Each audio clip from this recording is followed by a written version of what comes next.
Raindrops on a fine line, steel in my blue veins, pumping frostbite. Teeth sharper than the coldest of the long night. Towers crumble, but I'm still upright. They whisper my name, chills in the twilight, cloak of the storm. Step where the ice bites, every word a dagger. I don't need no fist fight.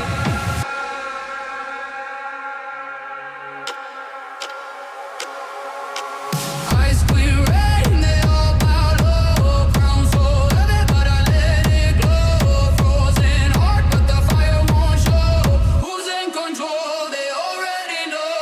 Ice queen rain, frost on the throne. Shatter the wake, live on carved in stone. Break the winter, I'm in my zone. Chilling the marrow, straight to the bone. Sleet in my ass, blizzards on the rise.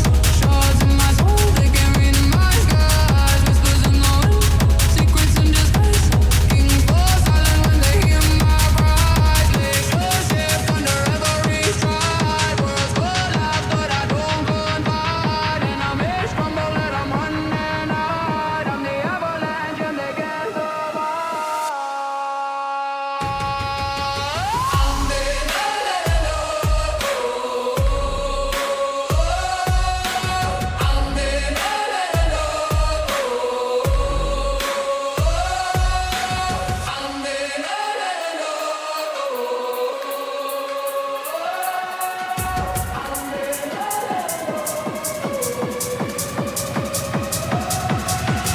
Ice queen rain, they all bow low. Crown so heavy, but I let it glow.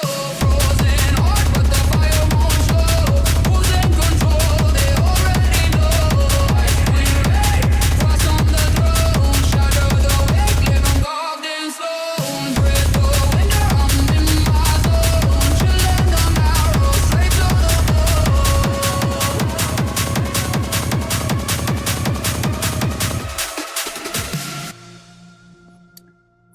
Yo guys, I'm trying to... I have a vertical monitor now, so everything looks a bit distorted. Let me just see so I can see chat, because right now I don't know where you guys are. Just a sec, guys. Chat is like the most important part of this experience for me. This is why I do this shit, because of chat. So if I can't get chat, I don't wanna do it.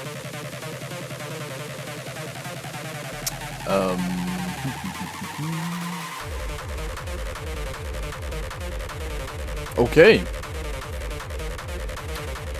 Man cave reveal, I guess. First stream from the house. We're waiting for the guild called Praxis to set up. So let's see what we can get there. He's out of pocket.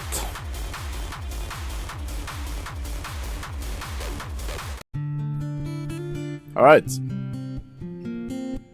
Agro Issues, Kaufman, Kia, Winsco, Nico. Nice to see you guys here.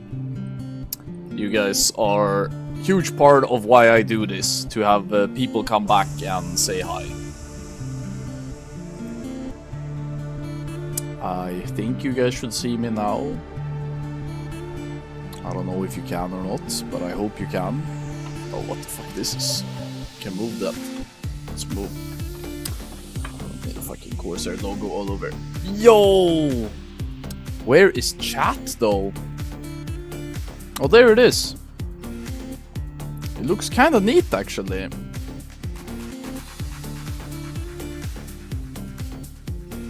Oh. What? The little gnome footprint. Yeah, that's what I call my daughter, the gnome. Maybe this works. Yep, Shade of Aron. That's where we're streaming from today, boys. Got a little Pepsi going.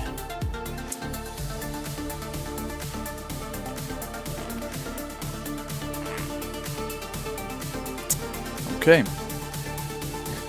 I won't really be using a green screen anytime soon, because apparently Nvidia graphics card kind of fucked something up, so the green screen doesn't work. I'm sorry, Nico, for the casual attire, but at the end of the day, we're about to watch fucking Karazhan speedruns, yeah? Let that sink in. We're watching Karazhan speedruns in the year of the Lord. So, did I expect to come here? No. Did Warcraft Logs do their absolute fucking best to make sure that these speedruns was never gonna happen? Also, yes. So what did the community do, you ask? Let me see, can I... It's gonna take a while for me to get used to where all of the things are on my stream, but okay, so basically, there is a website now, I'll link it. It's called speedkara.com, because if you guys have been keeping up, Warcraft Logs basically said, fuck TBC anniversary, nobody likes Karazhan speedrunning, I don't like Karazhan speedrunning, go fuck yourself speedrunners. So they didn't do any support for the speedrunning scene. I think that was a huge fucking mistake, because I think a huge part of what makes it fun is the speedrunning scene. Of course, race to world first and parsing is a great part, but I really do think they fucked up by not making their own rules. So what did people do? They came together and they created speedkara.com, TBC Classic Raid Speedrunning Leaderboards. And I unironically think that these guys could very well overtake Warcraft Logs as the speedrunning scene go-to. If Warcraft Logs keep showing low interest in supporting speedruns and being slow with the rules and updates, then I can see a lot of the speedrunners in Classic moving to this website actually. The Chinese speedrunning rules was very adherent to what the community wanted when they wanted whenever the gladiator, youth or fast wanted to change some rule, they were always listening and they had a good discussion about it. But whenever there are speedrunning rules in Warcraft Logs, from my experience, and I've been speedrunning since tier 7, there has been always just so hard to change speedrunning rules. It's been insane. They decide the rules at the start of the tier, and the rules are quite often kinda shit, and then they don't change them. Oh, what the fuck? Undulatus, big bait. Absolutely not okay. Abort. I apologize for everybody. Everybody sitting here like fucking Pavlovian dogs, salivating when they hear the sound like Pavlov's dogs when they hear the bell. Anyway, so you got the Speedkara website, and obviously this is a lot of text. I know when you guys see this amount of text in real life, you just copy-paste it into your favorite chatbot and you say, can you shorten this for me? Can you tell me in 50 words? But here, this is basically what they do. We track and rank raid completion times across all 7 TBC dungeons, from the 10-man Karazhan to the grueling 25-man Sunwell Plateau, meaning that they're planning to have support for all of Classic Anniversary at least. Logs are automatically fetched from Warcraft Logs, validated against a comprehensive rule set, covering boss kills, trash, bomb requirements, starting points, fresh instance verification, you know, basically all of the stuff that Warcraft Logs used to do. How the timing works. This is, to me, sounds very similar to Warcraft Logs' way of tracking speedruns. Every speedrun is timed from the first combat event inside the raid instance to the final boss kill. So you can't do any you could, in theory, you could do pre-clearing as long as it's done on other characters and not in the combat log, or you clear the combat log beforehand. The run must be logged in a single continuous Warcraft Logs report. Splitting logs or logs that start after the first pull are not accepted. For Karazhan, Speedkara additionally provides an adjusted time ranking. Because of the Opera event randomly selecting one of the 3 boss variants, this is kinda huge for Karazhan. I don't think there has been... Freya had some layers of randomness to it, right? Because Freya could have different orders to her ad phase, and some of them were more or less favorable. Has there been other instances in speedrunning where there's been this huge amount of RNG mid-run? Because the problem is, you can't scout the opera event. Usually, when you go into AQ, you can scout and be like, oh, guys, this is the wrong trash packs, we don't want to do this. But you can't scout the opera event in Karazhan. So what they've done is that the adjusted time formula removes the opera fight time and applies a variant-specific bonus. So the time you spend fighting the opera event is removed, and pre-established time is added instead to your log. Now this has been a great point of let me see, can I still draw? Did I lose my bit? Yes, bro. So this has been a huge part of the discussion recently, because one guild, unironically, that is their guild name. One guild figured out that they get to opera event, which is here. So this is the opera, and they know that this fight doesn't really count. So what they did is that they kept pulling trash into the opera event. So while they were doing opera, they keep doing more and more and more and more trash. And by the time that they were done, they were like, hee hee, XD, we will now leave and go to the next boss, because all of this shit we did here was already pre-decided, right? I mean, it took us a long time to do opera, don't get me wrong. But you guys already said that it was just gonna be X amount of time. I think there's been some rule changes since then to disallow this time of strat, but I'm not 100% sure. I've been following the Discord discussions loosely. Maybe there is some of the competitors in my chat right now that can just explain what they decided to do with pulling in trash to the opera event. This ensures the guilds are compared purely on execution speed rather than luck with random opera rolling. Data sources. The database is, I mean, this is great. This is very transparent. I love what these guys are trying to do. Leaderboards, community, there's a Discord server, there's also a contact Gmail, and they have a Patreon set up if you for some reason would like to reach out to them. TM Izzle says, any time spent killing trash during opera won't be deducted. So when you say won't be deducted, I interpret that as there is no time punishment for pulling in trash during the opera event. So if you find creative ways to pull trash in to save time after the opera event, there is no punish. Garfield is one of the guys that I'm hoping will be streaming tonight.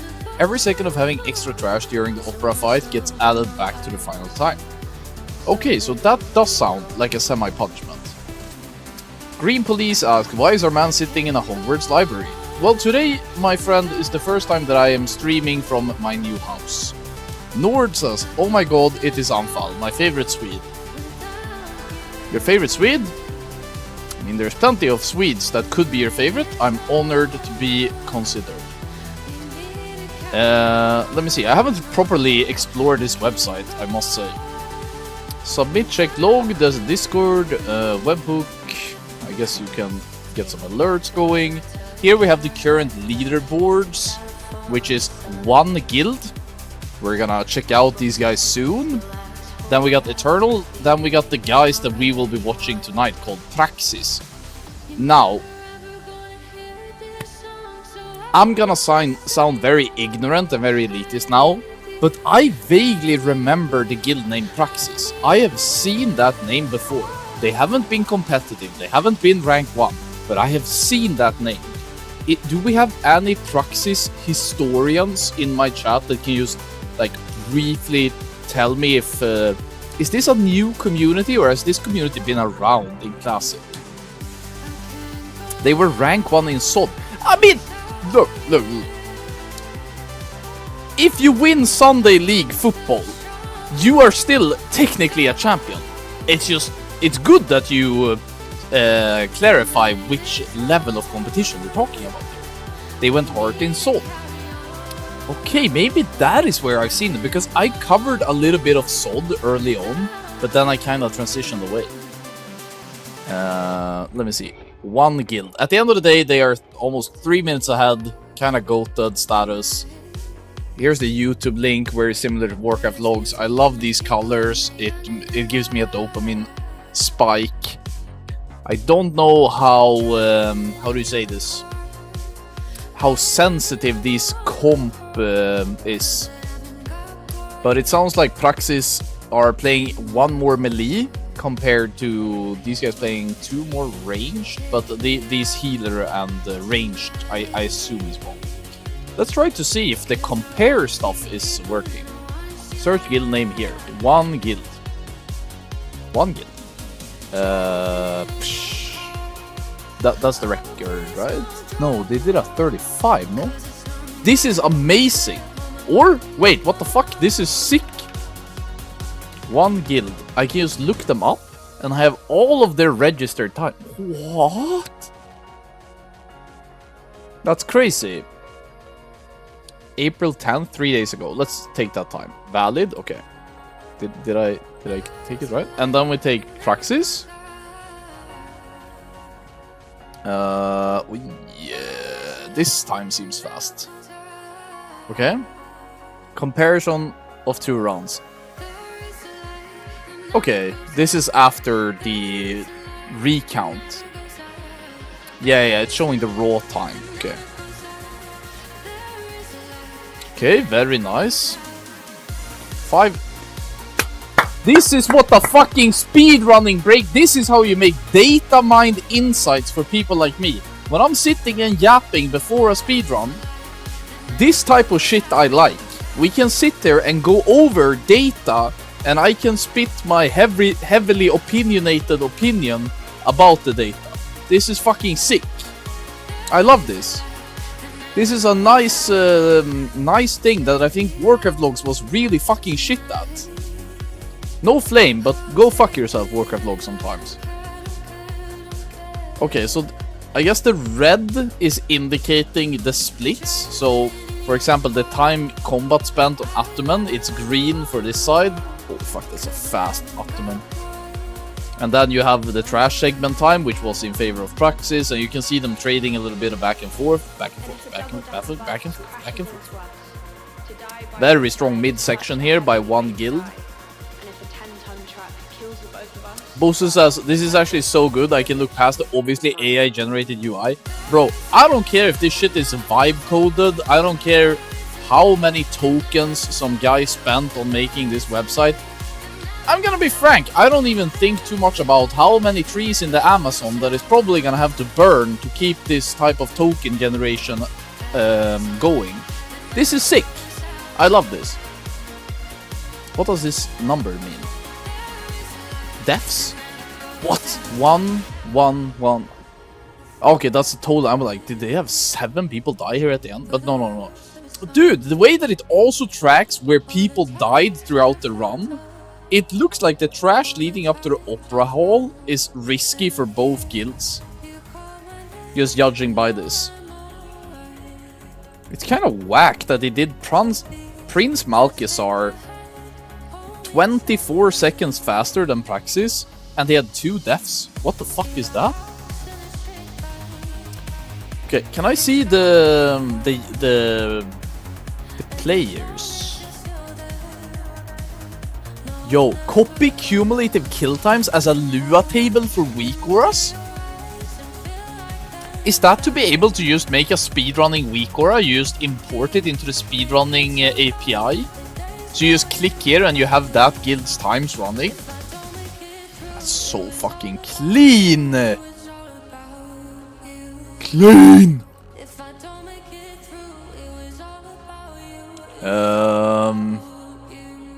Okay. Nice. I like it. I like it a lot. Let's see what the current number 1 guild. Do we recognize any player names actually? Une Guild.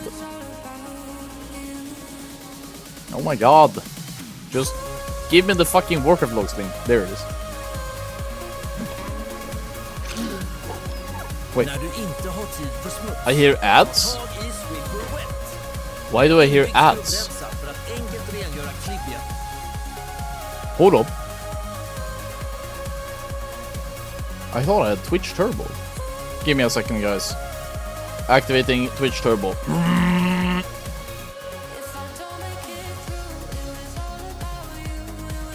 thought I just had it running. Maybe it timed out during my break. You are now subscribing to Twitch Turbo. Thank you. No more fucking ads for me.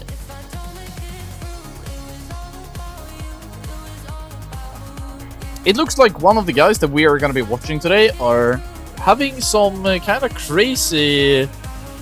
what do you call this? When he has... like, he has his game here instead of extending it all the way out. Like, resolution is crazy, or? It looks like it quite symmetrically could just go all the way out. Why does my man not just enlarge his... Bro, right-click on your game display and press fit to screen. Please, I beg of you. You are not a race to world first raider. You don't need... Oh my god, is he playing on ultra-wide? This guy is playing ultra-wide. He's flexing on us, actually. This is me being poor. Holy fuck, I'm poor. Oh my god. Wait, does this guy actually have minimap in the top left corner? Surely that is one of the criteria for getting a point on a DSM-5 criteria score list for schizophrenia or something. I really feel like minimap on the left is like your brain is institutionalized. Nice transporter farm, by the way. Lovely. Anybody trying to get some fucking increased belly swing range? Oh god, I don't miss this. Yo, Ukbul, I was about to talk about your Ox manager, but I think I'm gonna have to save it for a later day because I started late today. I was a bit late to the party. So not only do we have this insane new speedrunning website, we also have a guild manager website that I wanted to show you guys that has been developed by an old guildie of mine called Okbul. But I'll talk about that some other stream where I have some more time. I want to see if I recognize any of the names here. Here, one guild, the number one right now, J-War. Is J-War... Who is J-War? Did he always have that name? I feel like I recognize the name Jolite from... the Chinese servers, but I recognize the name J-War as well. But I it's a bit of a question mark for me, guys. I'm sorry. This guy, question mark. BVRNM, also question mark. Cargera is old Nota. Plane Crash could be anyone. ACLG could be anyone. Tarimo could be anyone. Yodua could be anyone. Honsi is... how the fuck do you describe Honsi in one word or one sentence? GDKP GOAT, I would say. Like, I feel like a lot of content creators that made a lot of content from GDKP, associated drama and stuff, like CCBAN, basically just copied Honsi. Honsi was like the first very charismatic, but also a bit borderline crazy and emotional GDKP host. Like, I had a lot of fun with... I liked him. Let me see. Turn says Beavern. I have no idea who that is. Oh, I don't know who that is. The healer, Natalie Port. I think this is Devil, actually. I think this is Devil from Progress. I think he used that name before. And Vasco is old Nota. Bavern is old Nota. Okay, Cargera is also old Nota. Okay, so it's Progress, Nota. Okay, this is a lot of pretty reputable speedrunners, actually. Let's look at Praxis, because Praxis is a SOD squad. Do I recognize any SOD players? I recognize this name, Rice. Why do I recognize this name? Reese XO. Somebody tell me, where did this guy play? Rice. I recognize his name. The other people, I have no idea. Garfield is one of the guys that we're gonna be watching today. RES, nah, I don't recognize anyone else. I guess they just kind of flown under my radar because I haven't really followed SOD past phase 2, so these guys are kind of off. Okay, yeah.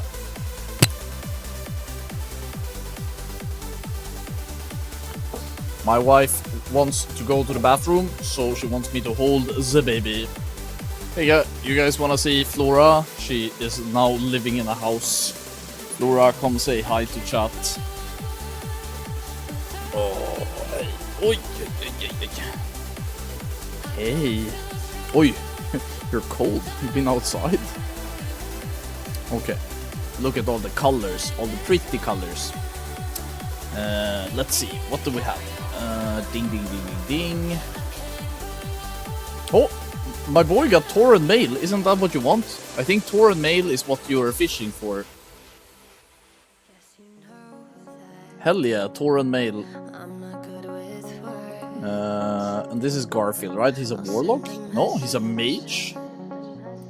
Okay, let me see if I... Garfield Uwu. What a fucking Twitch handle, bro. That's a Twitch handle, bro. Garfield Uwu. Oh, nay. Don't touch Daddy's keyboard. It is kinda off limits.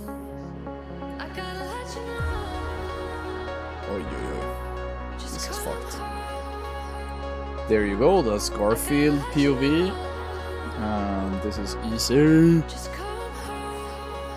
Maybe it looks better if I put the ultra wide guy up there, actually. That's probably the play, no?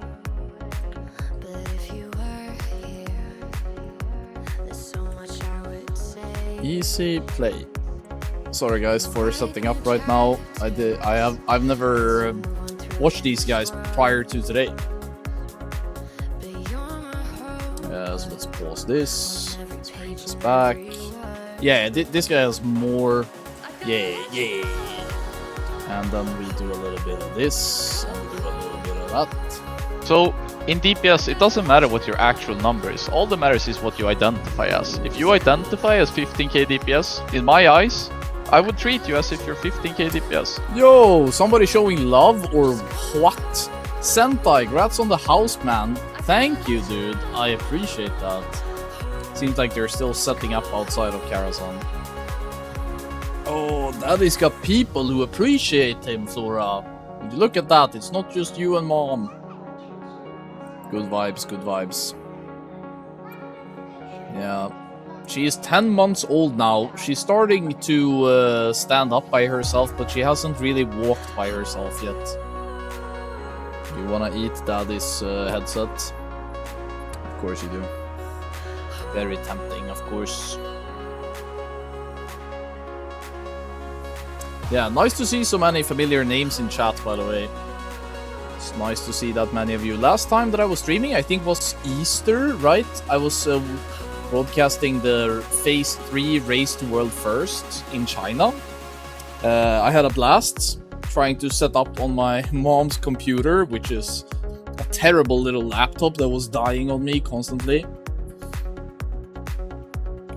Green Policia, she looks ready for a nap. Well, you know, we kind of fucked up because she just had a nap, so I just saw her mom walk past outside.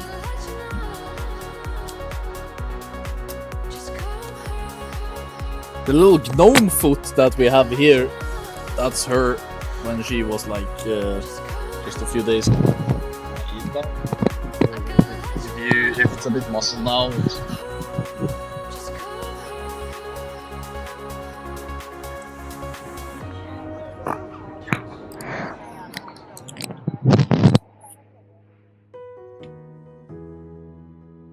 Good vibes, good vibes. ASMR when your favorite shoutcaster gets his mic eaten by his offspring. Maybe I should upload that to YouTube, actually. Could be something. Okay. If we go back to the content that we're actually here to watch tonight, guys, lock the fuck in. What type of UI are we looking at? We got some good old is this item rack? I I feel like it's item rack. And down here you have... brother, please. You have some action bars. This looks like bartender. Bar T. I am, in general, a big fan of just hiding your buttons, but I know some people really like to see their buttons. Big fans of it. I am delivering. If I ever find a home with sun and palm trees and electricity in the air, and people like me, Payload delivered. I feel alive. I'm never fucking coming back. I'd rather die here than go back. Guys, it's crazy tech, but I actually have a door now that I can close.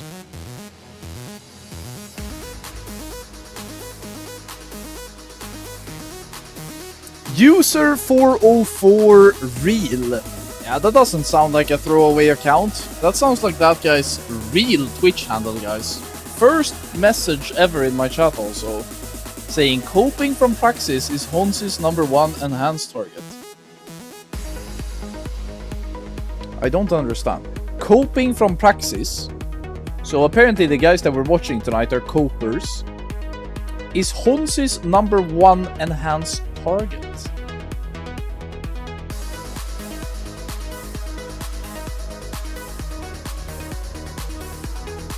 Are they trying to grief each other when entering? Is that it? Or ATD, wow. Era and classic speedrunner. Maybe ATD. Are you running with Eternal now in TVC as well? I think on the website I saw Eternal as #2. And if they are, I'm hoping to see you in it. Myers, I know him. So, in DPS, it doesn't matter what your actual number is. All that matters is what you identify as. If you identify as 15k DPS, in my eyes, I would treat you as if you're 15k DPS. Yo, LNBD, thank you so much for the continued support. Apparently we got a hype train going because of you. Thank you and whoever previously subbed. Let me see, who was that? I think I said my... Yeah, it was Santais. Thank you guys so much for the support, man. Appreciate it. ATD says, I haven't been doing any Karazhan speeds, but I'm playing still. Alright. Well, tier 5 speedrunning is where I assumed that most of it was gonna kick off. I didn't expect it here. Surely I don't want to cover the damage meter, right? Smile. The threat meter. We don't care about threat. Holy fuck, what is this? Threat meter? Is this 2008? NTW says coping is on first, hoping is on second. These things are flying over my head right now. These player names? ATD says, I have set Karazhans for all my tunes since before this website started, and none of them are speedrunning, but I might start one soon.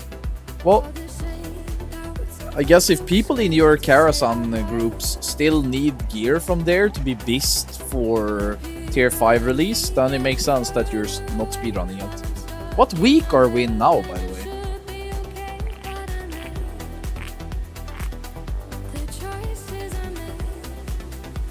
It's week 8. That's I mean, week 8 is a pretty good time to start speedrunning. As a viewer, I think.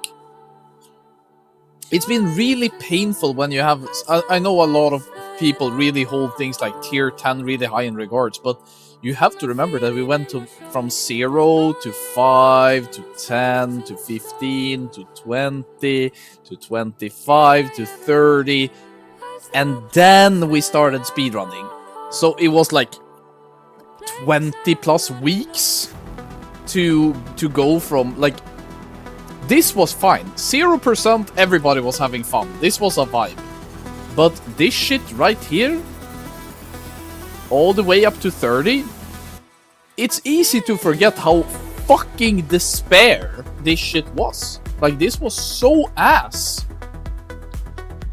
This was easily some of the worst time I've ever had in Classic. This was like BIS. 0%, I wish it would have just stayed at that shit. Yeah, SOD came... I mean, I honestly think that a lot of the reason why SOD got so popular is because people could either choose between, I mean, basically performing self-harm in ICC 10%, or go play Black Phantom Deeps with like some interesting new takes. I really think that it should have just gone from 0 to 30, and it would have been a more enjoyable ICC period. When I think back about ICC, I just, it's like my mind have forgotten, you know. I sound like a car crash a plane crash survivor that is like, no, it really wasn't that bad. What do you mean it wasn't that bad? You guys started eating each other in the Himalayas and shit, and I was like, oh, did we? Oh right, yeah. Mike, we kind of had to eat Mike. Now that you remind me, you're right. And it's like extremely big WoW speedrunning trauma, but I don't think about it like that. Serenity R as eggs. Serenity says ICC race was peak from Yanfal. What about you, Yanfal? I mean, it was good, I guess, but I can't really say it was peak any more than any other race for me. I really did. All of them, I just did my best to perform. Serenity says our biggest win, or what do you mean? There was like no competition. Who were we racing against? A bunch of nobodies, if you ask me. Literally nobody was giving. We won a dead race. There was nobody in the conversation even. Dead game. LMBD says Raph Shoutcast was when I started to sub. I mean, I hope you don't feel like you're held hostage now that you have to keep subbing. If you feel like your sub is better spent elsewhere, like you're a fucking gooner and you find some cam girl or something, and you're like, I'm sorry, economy is rough, you know, then I will never hold it against you, LMBD. But I have to say, now that you have what is that? 26-month subscriber badge. That is a fucking salute right there, dude. Holy fuck, 26 months? That's like longer than most of my chatters have managed to hold a relationship going. That's impressive. I salute you, actually. Vice Kaka says, I feel called out. Ah, well. You should feel empowered by me saying it's okay.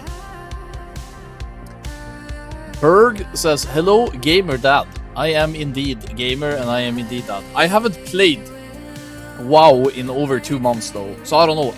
I think if I would start to play WoW again today, I would be extremely washed. But I'll get back into it pretty quick. It's not like it's a fucking hard game. Once you got it figured out, you got it figured out, kinda.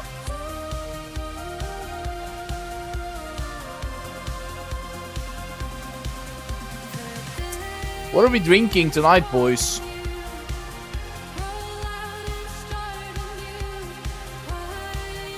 Let me see, what are they playing? They're playing 2x Warrior, which is kinda interesting. Double Warrior, Double Warlock, Double Shami, well, makes sense for Lust. Prot Pala to tank, Feral off tank, I would imagine. 1 BM Hunter. Guys, is it cooked to play Double Warrior? Isn't Warrior kinda shit in tier 4? Or did they change anything? Hello. Is Warrior good now? This is ANA205 and I need your help. Anfall, Shaman is raid wide now. Yeah, but the totems then maybe. The totems. Oh, ready check. That means that I also need to get ready. Imagine if I miss the pull timer. I don't know where the pull timer is gonna appear on the screen, guys. I have fucking anxiety.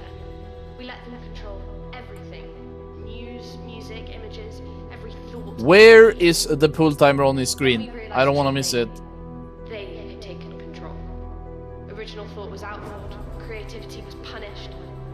Soon, they banned music. Ooh.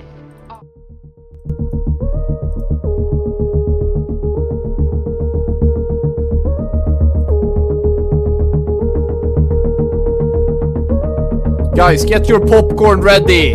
First Anfall 10-man TBC shoutcast. Let's go, dude. Alright. Let's see, what do we have? Going in a little bit of Sergi. I have to refresh.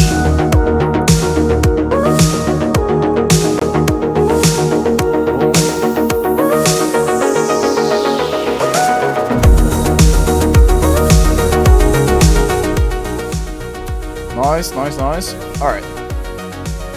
The stunts here, I would imagine, can be quite dangerous on the tank, if I remember correctly. This is probably also the only part of the instance where you can choose to go really aggressive and kind of overcommit, because you can always reset at this point. You're not locked until you've killed Morose, right? So you just keep whatever forever. Looks good. Tor and Anna Shaman is gonna be hidden a little bit. Appreciate the POV though. Oh my god, pass on loot, yes. Mid pull, oh my god. Chaos. Shadow bolting, seeding. I didn't even know that Shadow Bolt was on Warlock's bars when there was more than 3 targets near. I'm maybe not a TBC enigma the same way I am about later expansions. Okay, Midnight has been pulled out. I like the fact that they're pulling it through the wall. That way they shorten the distance that they need to take to go to whatever. 1.9 second cast on Shadowbolt is quite cranky. If you look at damage meter down there by the right, the Warlock are doing hella crank actually. Drum's ready in 10. I think he's gonna have it ready by the time that this mob dies. Pretty clear UI, pretty easy to follow. I like it. Okay, clicking Soulstone mid-combat. Aj, no Soulstone keybind, helvete! I guess it's fine.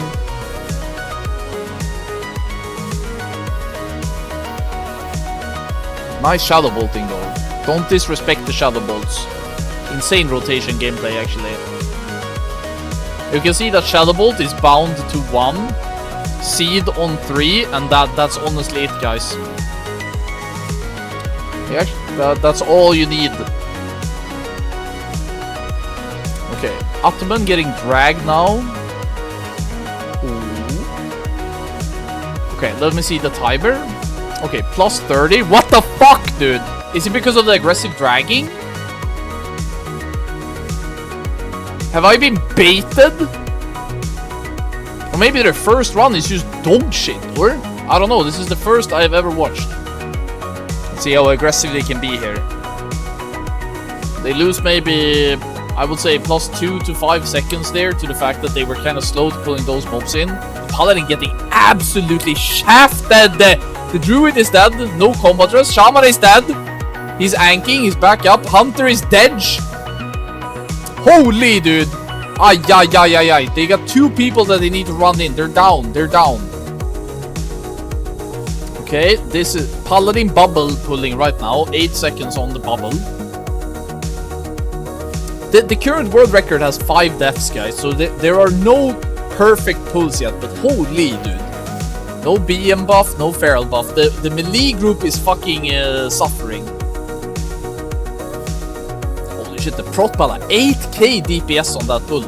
I feel like the Protpala can really carry in these 10-man speedruns, or most important role, possibly. Oh, that lost fucking sucks, bro. They had 2 people who weren't even close yet. No. The people running in now have had maybe lost 10 seconds of lost uptime because they lost it too early. Fuck, bro. They had to hold. But maybe they felt like if we hold too long, then we might overshoot the boss. But I think the lust buff stays after boss kill. Let me see what the timer is gonna be like. Lust ends in 10 seconds. Do they kill before he vanishes? Sorry, that shit. Okay. Big overshoot with the lust. It was a decent call. Running out. Avoiding these trash packs. Don't want to make a fucking fool of yourself. Makes sense. Checks out. I don't know. Where is my chat not showing? Can I get some KWs or any type of reaction from you guys so I know if my chat is working? Maybe I should have paid people for the extra package. Oh, there we go. There you go. There's the chat. I should have paid the Indian guy extra euros to get a chat that actually interacts with me so it doesn't just look like I'm view botting. I don't want to get accused of that. Oh, good song actually. Nice recovery though. They gain actually 3 seconds despite that disaster. So in DPS, it doesn't matter what your actual number is. All that matters is what you identify as. If you identify as 15k DPS, in my eyes, I would treat you as if you're 15k DPS. Really nice recovery. Don't want to accidentally pull that trash on the path on the left. Looks good. Thank you so very much, whoever just subscribed. I appreciate it, man. Oh, ass pull. Spectral Servant. Holy fuck, when I saw that ass pull of that Spectral Servant, it unlocked a core memory of me when I was like 13 years old and I was doing this. That shit would have been a wipe, bro, for me and my friends in high school back then. Is this the cursive, by the way? I recognize these squares a lot, but I haven't seen them in like half a decade. I feel like this is the cursive add-on for it. Hell yeah. Who needs Holy Palasvea UI when you can just get fucking the cursive going, right?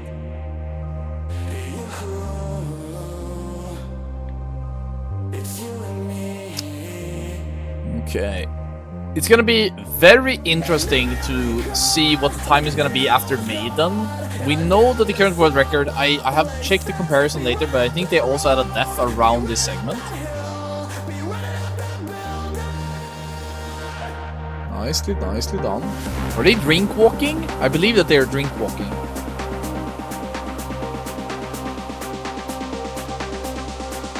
Drinking and walking sounds like my stepfather dude. Anyway, pulling Maiden.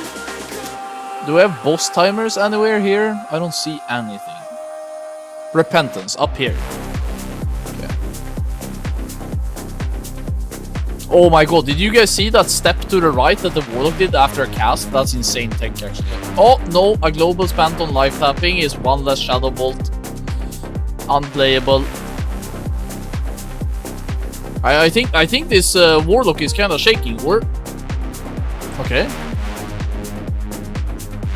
What is he doing? Tank! Oh, yikes, dude. Plus 47. Fucking F in the chat for the boys. What was that tank movement? Why did he not... oh no, they have to wait for the seduction mobs. Ah, this is fucking disaster. Ay. Where is the rogue distract? Rogues viable in TBC, or? Is this paladin not gonna take his rests or what? No, he's alive, right? Yeah, he is. It's just so low transparency on the health bar. He's back.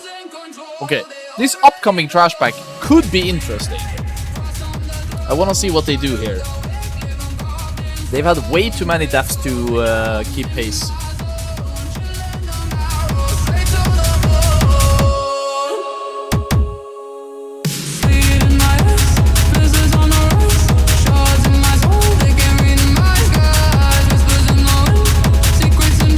Nice.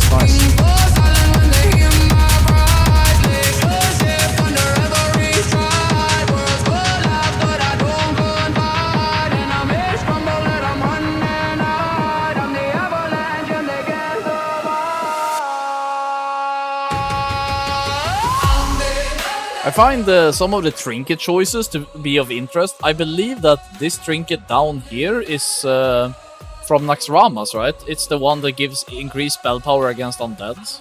I think this is BVL trinket from Neltharian's tier.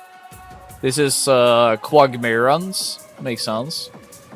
One thing that is underappreciated in TBC gameplays is using vanilla niche items for niche situations. Because some vanilla items are unironically still good. Depending on the situation, especially in the early phases. Whereas I feel like other expansions kind of fuck that up and just give previous expansion items no value.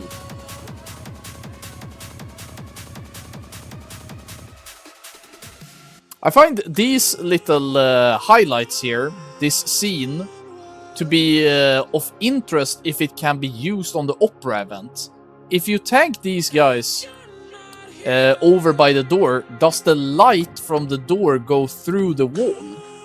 It's kind of interesting. Let me see. What is chat saying? Serenity saying, great trinket knowledge here, Anfal. Well played, well played. I mean, they're kinda having... this run is so over. There's already more deaths in this run than their previous best run. So this is to be considered a warm-up at this point. Nordri says, did you do any Brawlers Guild in Mop Anfal?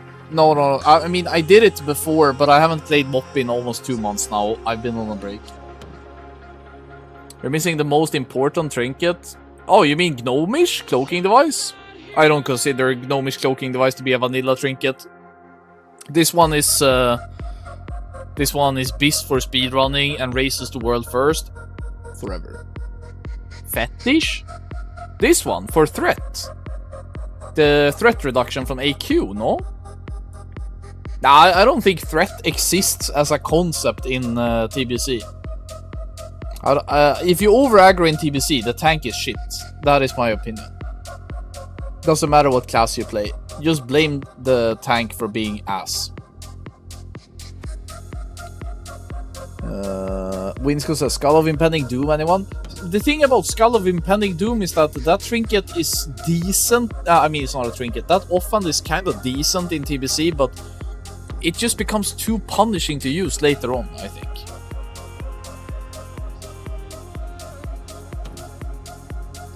Nordri says, keep charging your batteries. You're gonna spend 18 hours a day in holy depth. I mean, I am... Whenever PTR for Siege of Orgrimmar is announced, I'm already, like, cleaning my schedule that weekend and just being like, babe, I'm sorry. Here's a weekend at the spa. I've already saved up money to send my kid and wife and mother-in-law to a spa for 2 nights.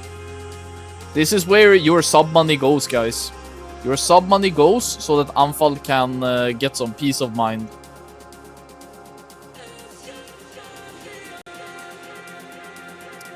Bice says, what are your thoughts on Mind Quickening Gem in TBC? Ooh, I don't really have that niche knowledge for Mage, actually. But I think for speed kills as Arcane, it's interesting, no? Isn't it good? I think it has potential to be powerful. I wonder if it's even used in PvP, maybe.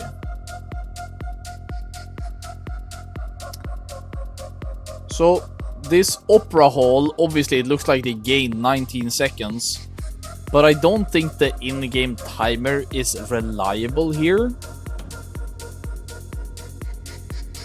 If they are indeed only 30 seconds behind the world record at this point, to me that is an argument that the current world record can be improved a lot, because this run has had some serious problems with multiple casualties and some poor routing, bad patrols that they had to wait for going from Maiden towards Opera event. So that stuff has been kind of rough to see, actually.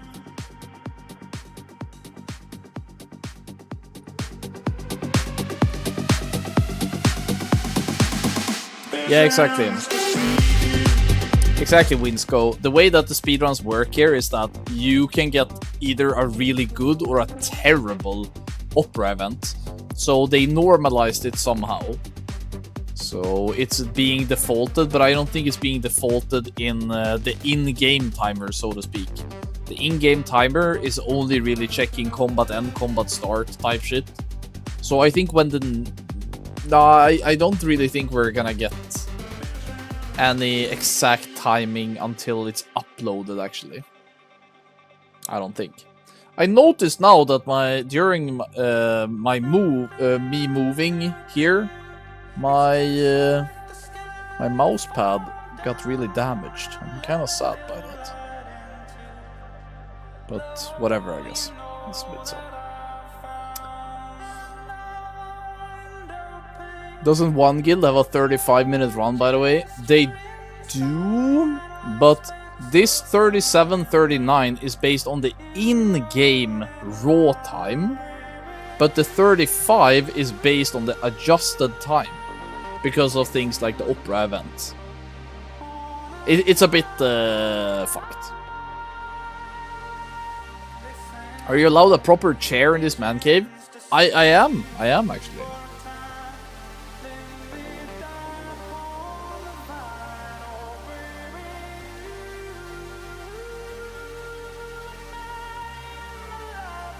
I'll see if I can show you guys a bit more of my office later after the run. Kia says, can you dox yourself in PMs? I'll send you a banger desk mat as how to run gift. You know, this desk mat I actually got as a gift from my wife, so I have no way of... I can't accept your gift. I really appreciate it though, but I can't accept. NTW says immolate opener to buffer threat. I would imagine that's the thing, because if he over aggroes on first global, it can become very like anxiety inducing for the run. So it might just be the safer option to do it that way. But I mean, nobody is gonna respect you for doing an immolate opener in a speedrun. You fucking shadowbolt opener, and if you over aggro, you flame the tank. And the hunter, he has... Doesn't misdirect exist in this expansion, or is that later? Misdirection maybe only comes in Wrath, now that I think about it. I know Tricks of the Trade comes in that expansion. Misdirection... Oh, I mean, threat is a non-factor, guys. It doesn't exist in this expansion. You just told me that it doesn't exist. If you're having threat issues, then you add another hunter and it's solved. No?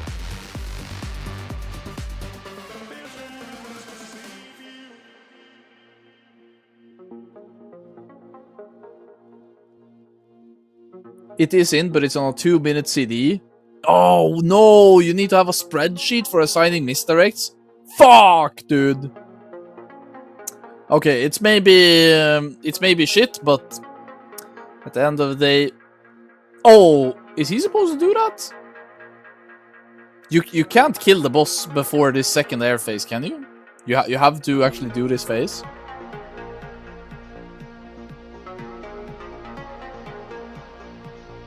Okay, no, that shit was kind of short. Oof. I mean, this time now it looks a bit adjusted, right? Oh wow, oh. Okay, exiting on this side. I don't think I've ever done that. I honestly think I've never exited Nightbane through that path ever.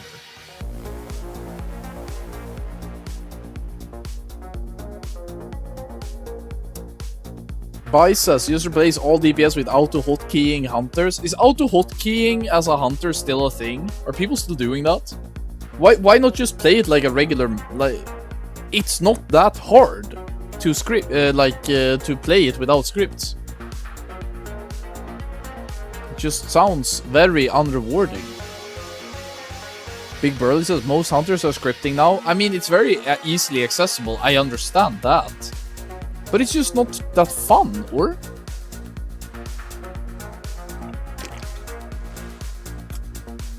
Nice, you just spilled Pepsi on myself.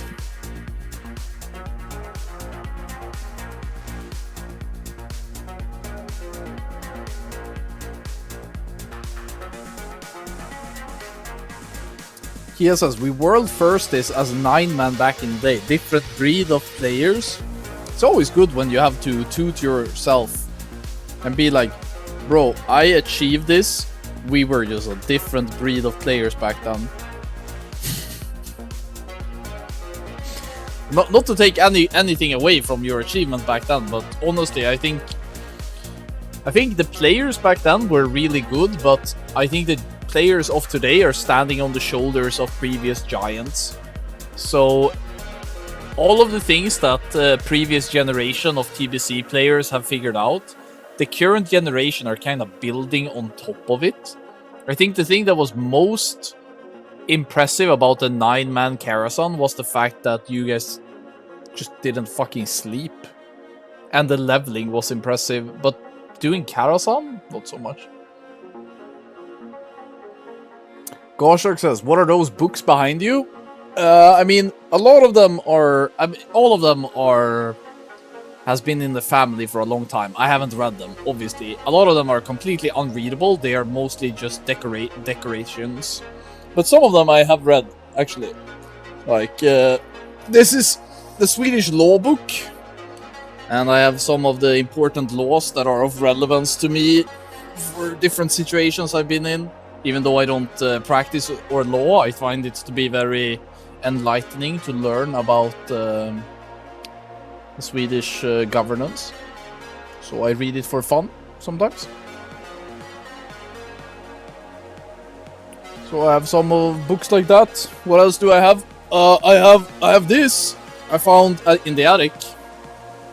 I don't know if it's possible to read. No, it is probably... Let me see, can I do this? If I flip it for you guys? I don't feel like I have to comment on this run. This run is not gonna be a world record anywho. Flip horizontal. Yes. Here. The last breath of communism. It's a little trinket that was sold when the Berlin Wall fell. So so yeah. So the last breath of communism. I don't know how that worked out, but it was nice to find it in the attic. You can find a lot of funny stuff in your old family members' attics.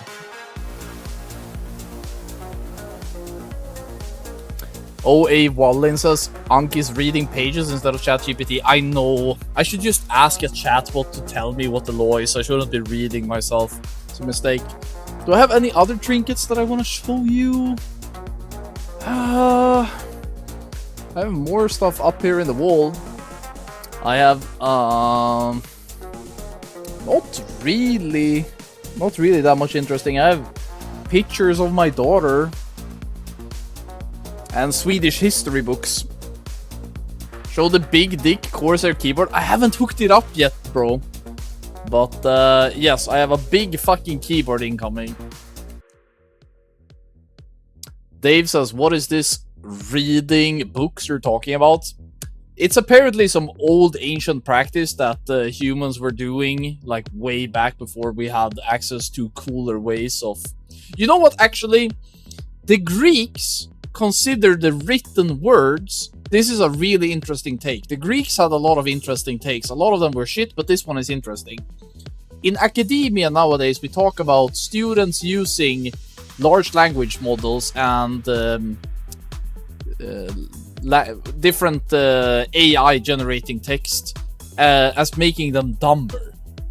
But the Greeks already said that one of the biggest ways to show that you were like really smart in ancient Greece was your ability to debate and present and tell stories. So when the written words on what was it called? Oh, I forgot what it's called. The earliest forms of writing on paper. Oh, nice little trash skip here coming through actually. The paladin dying and getting combat res. Dragging trash away, I like that. There were several Greek philosophers at the time that thought that if we started writing down and reading words instead of speaking and listening, we would, as a species and a civilization, become dumber. Which is essentially the exact same discussion that we're having now with students learning things through auto-generated text and whatnot. To me, it's very interesting. There will always be new tech. Nico says, now comes tech, be prepared. Wait, you're telling me that death skip is tech? Okay, they're summoning now. Moving out to the side. All three of them are doing some sort of summoning.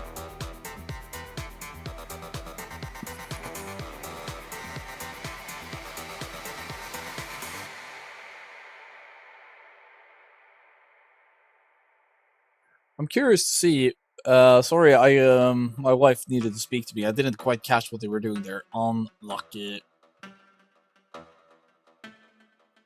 Nord says, I need a new keyboard before Siege of Orgrimmar. Half my key presses don't register. That's what I'm not 100 pars rank 1. I'm gonna go for a Corsair keyboard, but not one of the small models. I need my full-size keyboard with numpad and everything. Okay, so the way that they structured the keyboard nowadays, I've been told, is that if you want a full keyboard with a numpad, so if this is a numpad, and over here maybe you have like arrows and some other oh, nice little run there. And over here you have the actual keyboard, the numbers and stuff.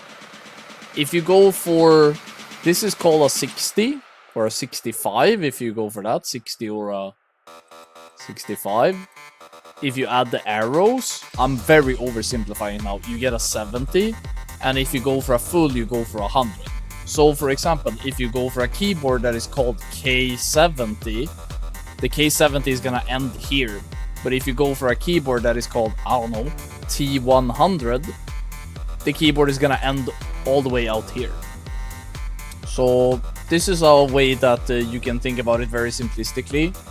There might be a more technical explanation of where to divide the keyboard, but if you want a numpad, I would say you're kind of forced to go for something in the 100 bracket. Or, yeah, I think you need to go for a 100 bracket if you want a numpad. Trash pulled with Terrestrian Ilhoof.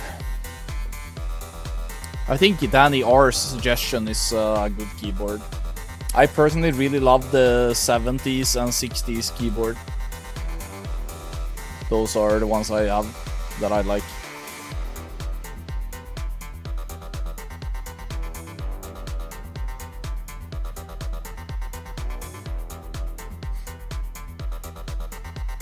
This section right here is where the current world record by one guild really took off.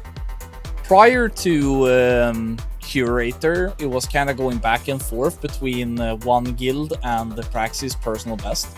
But here you can see the jumps, right? How they're losing time.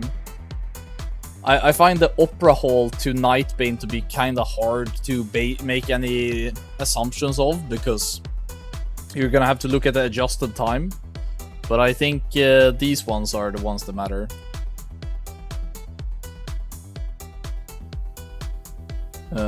Wait, what happened? Yeah, not listed in any category. What? Not listed in any category? Search for a category. World of Warcraft. Done. I am now in a category.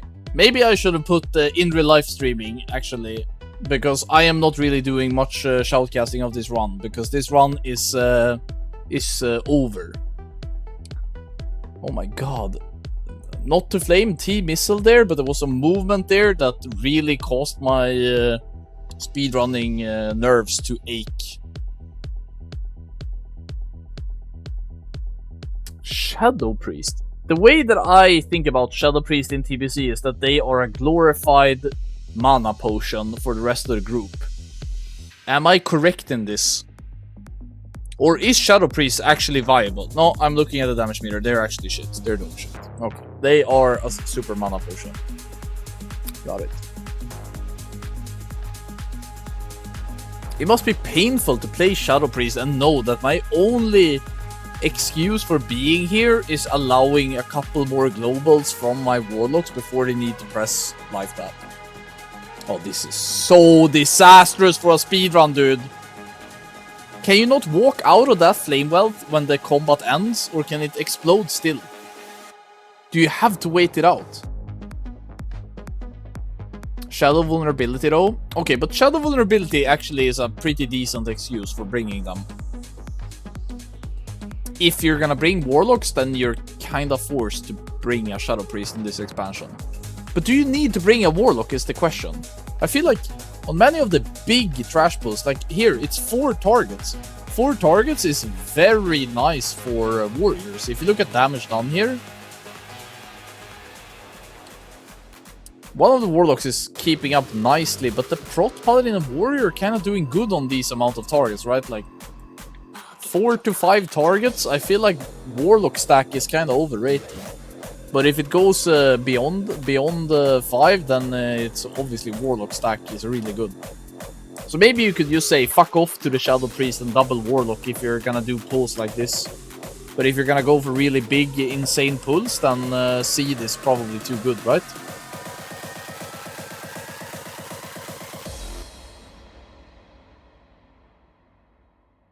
I mean, yeah.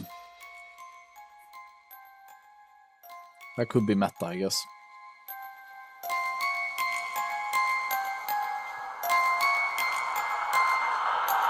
Archangel, Archangel, let me thy light through death's veil till we have heaven in sight.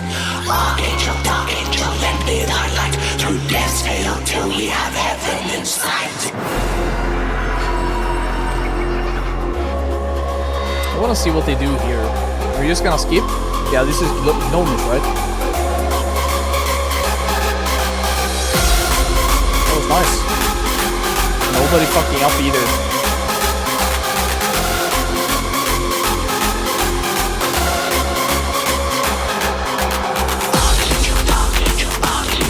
Skipping that.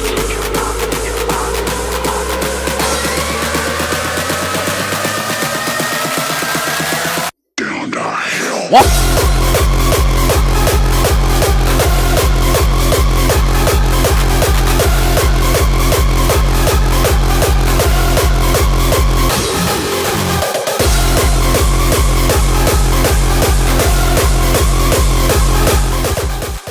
Yeah, Holy Pacific. I get that they need it for trash requirements, but I just assumed that if you need it for trash requirements, just do both mobs at the same time. And it would have saved them a couple seconds compared to doing them one by one. I didn't understand the sequencing of what they were trying to do. Foxdona says, meta would unironically be closer to a vanilla comp. Only problem is Prince, but if you blast hard enough, it probably won't matter.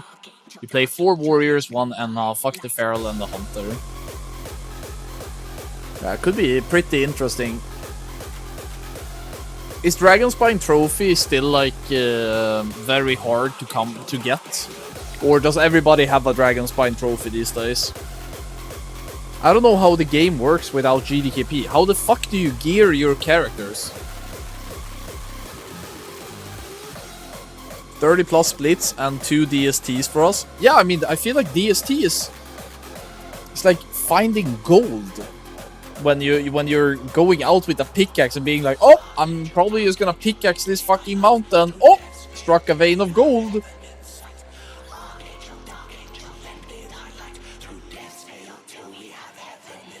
I mean, if one of your core members gets a DST and he then, I don't know, quits the guild or gets poached or something, it's just over. It's just fucking over, or?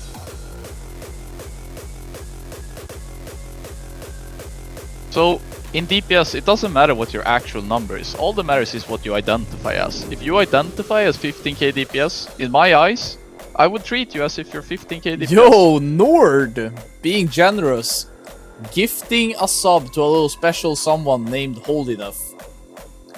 Oh, time for my favorite boss fight, dude. This is why I tune in. This is why I make this stream happen. Oh, rushing the Warlock gameplay. Moving. Hell yeah, dude.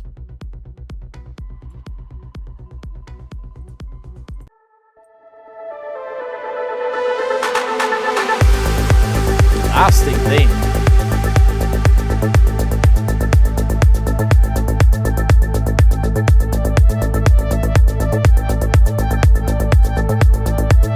This can still be a PB, right?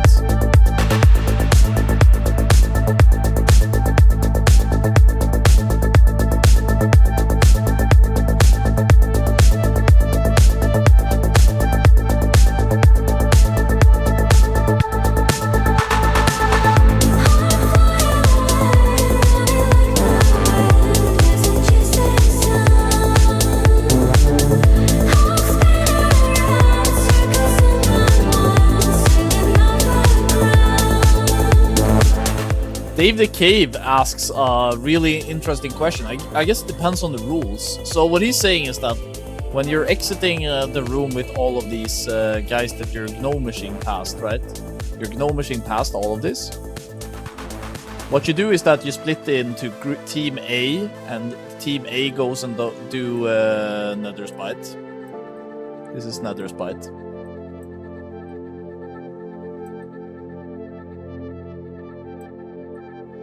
I will now draw Nether Spite.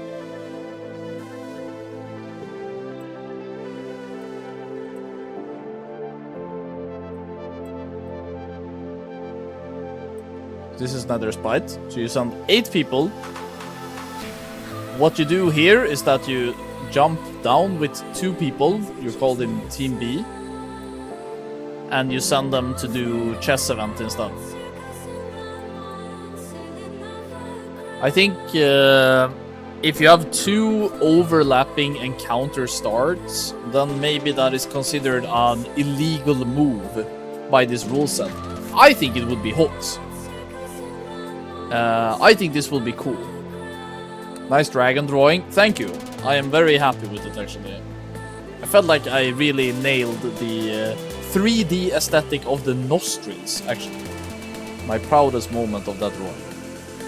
God damn, they lost a lot of time at the chess event. World Records does do chess during Nether Spite, but they could have done it like 1 minute faster, almost wiped the chess. Okay, so the current world record already does what was suggested. That's nice to see. Then, unless other guilds start doing it as well, I think it's pretty clear that we have one guild that is just miles ahead of everybody else. Forgives Us did fast quit Titan servers. Yeah, they couldn't keep a roster going for weekly splits, so they've abandoned the project. Sadly. But I do think that there's some interest amongst the players to possibly do races to world first over there. But I don't know if that's just me interpreting it, or if we are gonna have a Western team trying to get it. It would be a lot of fun, I think, if they try to compete in the next coming phases as well.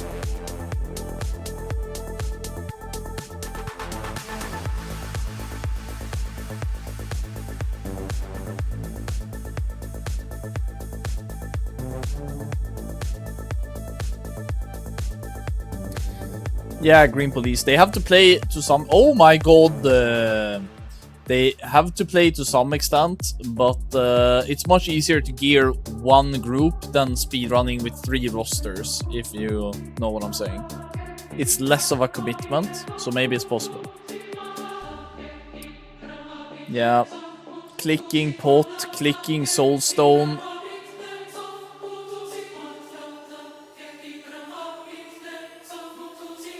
Guys, you don't understand. You need a lot of keybinds to play TBC Warlock. He just ran out of keybinds. It's that simple.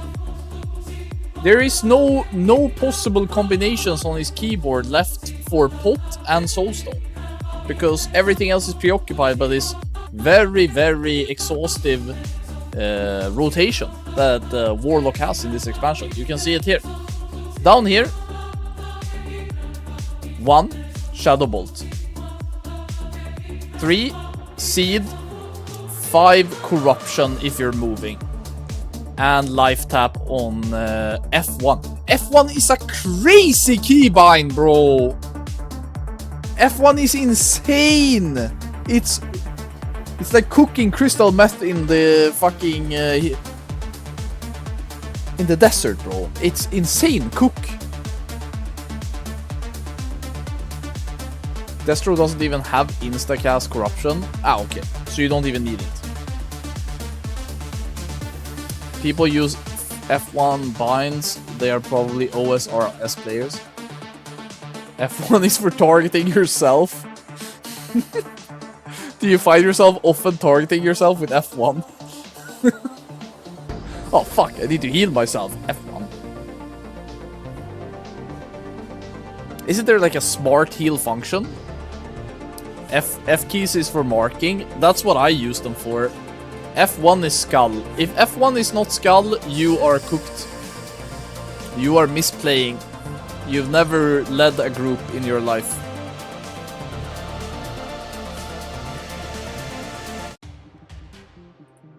Well, I think they're gonna send another run. I think this was the warm-up run.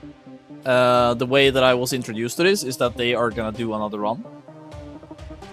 So I'm hoping for that to be the case.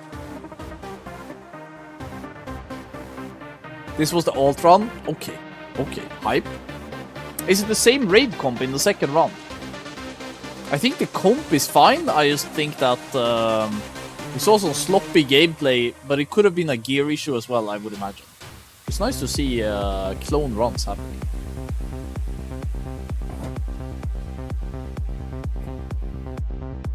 Thank you. Using one book to stop the other books from falling over. Hell yeah. Oh, we have to watch loot, of course, of course. So far, it's been ass, bro. No loot worth mentioning. Isn't it pretty much only the Mind Blade that you want if you can't get World Boss loot? I feel like that is probably. Okay, guys. Let me see. Can I just do this? I want to see if this works for me. Bada bing, bada fucking boom. Not that. I want to show you guys my office, because my office has been pretty hyped, I feel, ever since I was talking about me moving. So, oh my fucking god, I dropped my... Hold on. I dropped it. Hold on. Let me kuckelibook. Helvete. Hold on.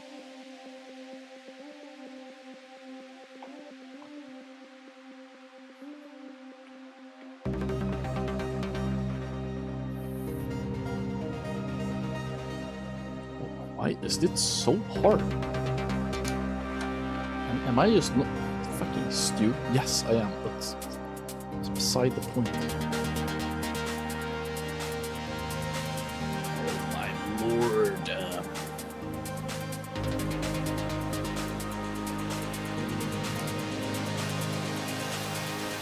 Oh my god, the tech.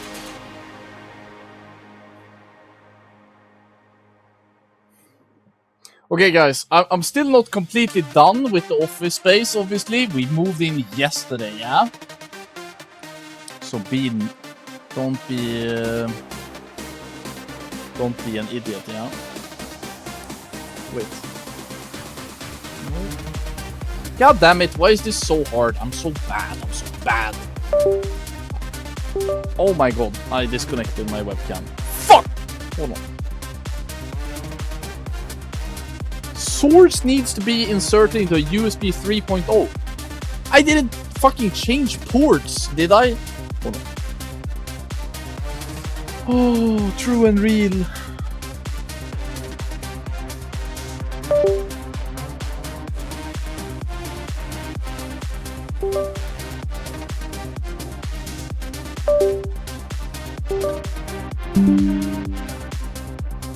Please. How did I lose my fucking webcam, bro? Did not find USB 3.0. But it's the same. It's literally the same. I didn't change port. What do you mean?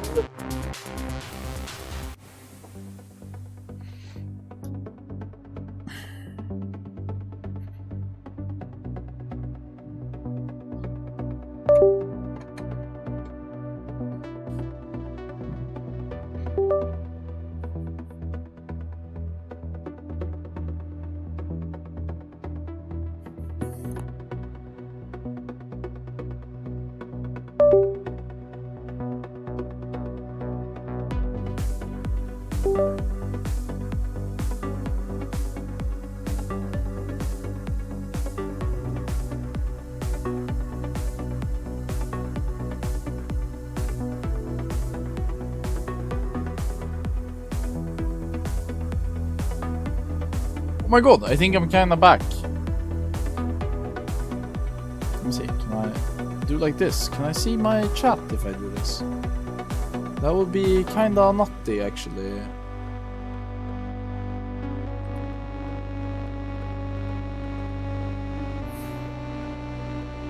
Yo! This is the office space. Here, let me show you guys what I have right now.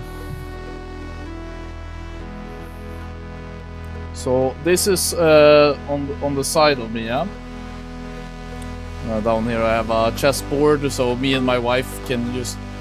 We reset it just now, but when I'm sitting here working, she comes in and she does her move, and I make my move, and then she comes back and she makes her move, and we're playing chess. Because she's home with our daughter, and I'm working from home quite a few days. But yeah, this is the office space. So this right here is kind of hard to see right now because I have artificial light, but it's kind of the same green as this the painting here. And here, let me show you guys the actual. This is my setup now. This is quite the step up from the previous setup, no? I'm moving up in the desktop situation, I think. So that's you. Fucking OA Wallin.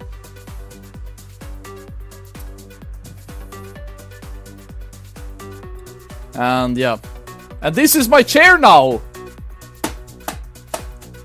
I have officially retired my old chair.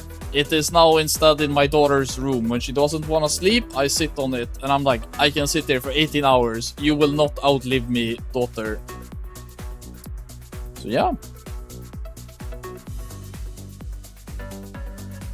Yeah, so this is the space.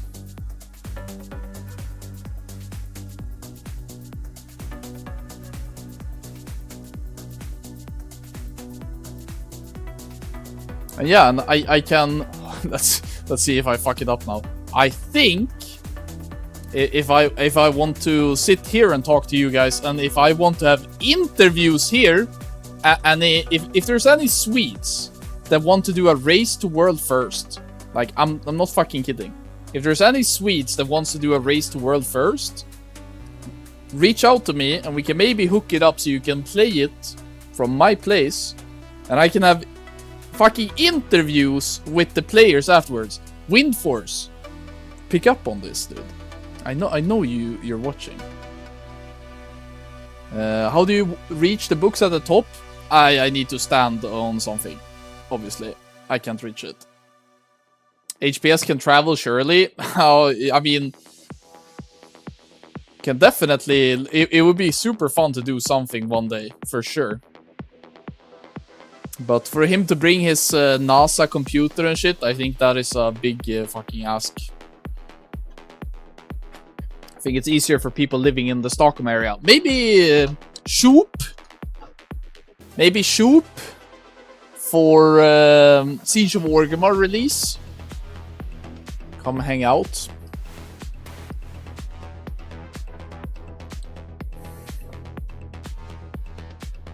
I'll go shut down the lights. I had to start a light to find a USB port that I could use. Let's kill some of the lights. If I kill all of the lights, I think it will get way too dark. Holy fuck, what a man cave this is now. Holy. Okay. Now this is a setup, dude.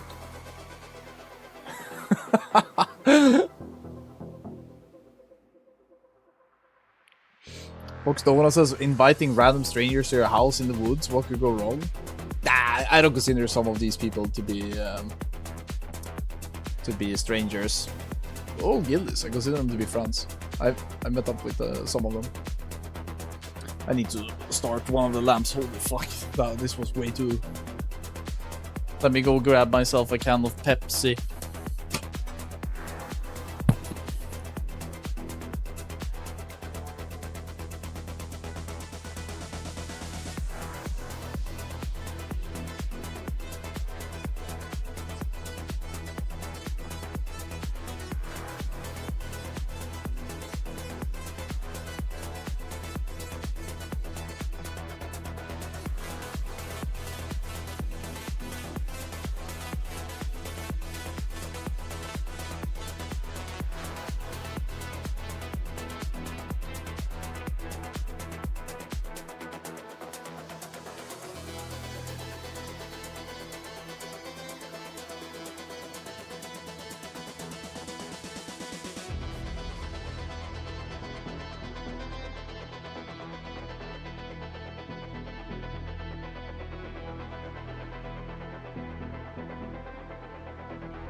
Okay, guys, I'm back. It's dangerous to leave the office. You get tasked with a lot of side quests. Oof.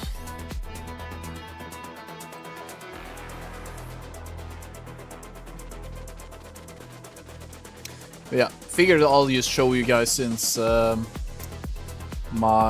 been speaking about the house for so long that I felt like some of you guys deserve to know what the office looks like.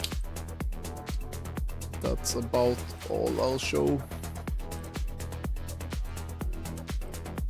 In real life side quests are the worst. They could be the best as well. It could be the worst, but it also has the potential to be the best. I know specifically a couple of times when I've been completely drunk in my 20s and I am walking home or I'm walking towards what I think is the bar or the party, and just random ass quest givers showing up, and it turns out to be the best part of the night, dude. Trust the progress. Yeah. Yep, living full time in the house now. I am a country boy now. Is the stream alright, by the way? Is it doing okay? Or is it really laggy for you guys? This is my first time streaming from here, so I have no idea how it's going. Oops, you closed the dock. Oh, you don't want that. It is fine? What do you mean, fine? It's fine. I mean, it's fine. It's fine, I guess. It's fine. It's alright. It's fine. Well, maybe not what I was hoping for, but I'll take what I can. It's great. Okay, you see, now we've developed trust issues, right? If you say, it's fine, and then I start bitching about it, you're like, oh, actually, it looks great on Anfall. There's no way. Sort of, it's the sort of quality we come to expect from an Anfall stream. Okay, so it's not worse than before. Background looks like a real caveman WoW streamer room. Yep, sounds about right. Will we get any predictions today? You feel a little bit like you want to gamble, Farson? I'll give you one, actually. I don't think it's realistic to give you guys a prediction that they get a new world record, because I feel like they are really far away from that. But will Praxis get a PB? And you can either be a believer in Team Yes, or you can be a doubter. You guys have 2 minutes to place your hard-earned Anfall channel points. It's not realistic. Are they gonna get the world record? Because it's just far. It's just far, guys. Let's be good. The current world record is super impressive. Devil says they're kind of far away. I mean, Devil is part of the group that managed to get a really good time, and they already say that they can improve quite a lot on that time. So they're not too worried about these guys. I don't think so.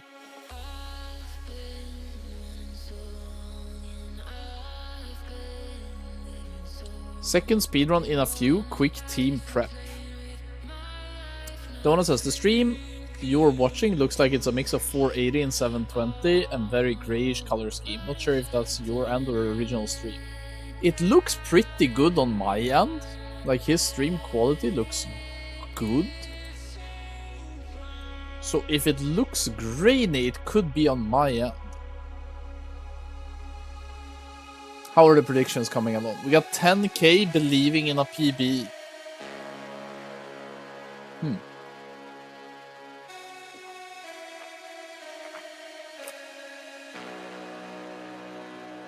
It's like the gamma is increased. Yeah, but the gamma is increased on his end, not my end. He has really high gamma though.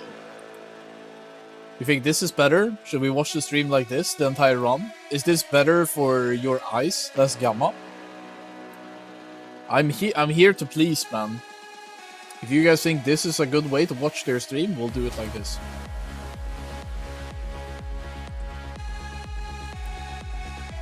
But yeah, it does look really, really bright, doesn't it? I mean, it is flashbanging. This is when plus 30 after first boss is down. And here you are with a little believer in front of you. Let's line you guys up, actually. Team Believe versus Team Doubt. Show me where your heart is, guys. You got Shark on the side of the Believers. Nice to see. Do we have any other ones or twos in the chat? Or is everybody trying to hide their bets? Don't want to give it away too much.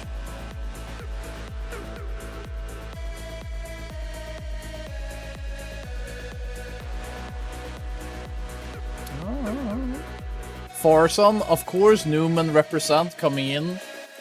Hashtag nothing ever happens. Hashtag doubt. You don't see a prediction? Did the prediction end? Oh, wait. I'm gonna probably delete it and put it up again. So you guys are gonna get your points back now, and I'm gonna put it up again because it looks like they're still prepping, so people have time to set up. Praxis PB on this run. Yes.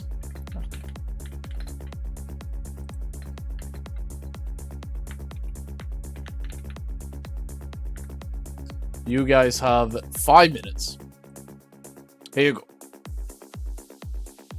Poppel says, doubt I could easily outparse that warlock and I am old as fuck.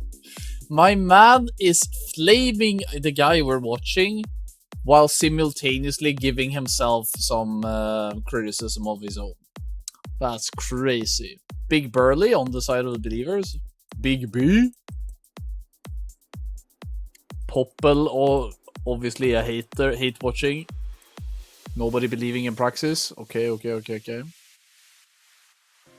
I believe Alexo on the side of the Believers. Alex. It's nice, that's nice. Let me see, I've gotten some messages.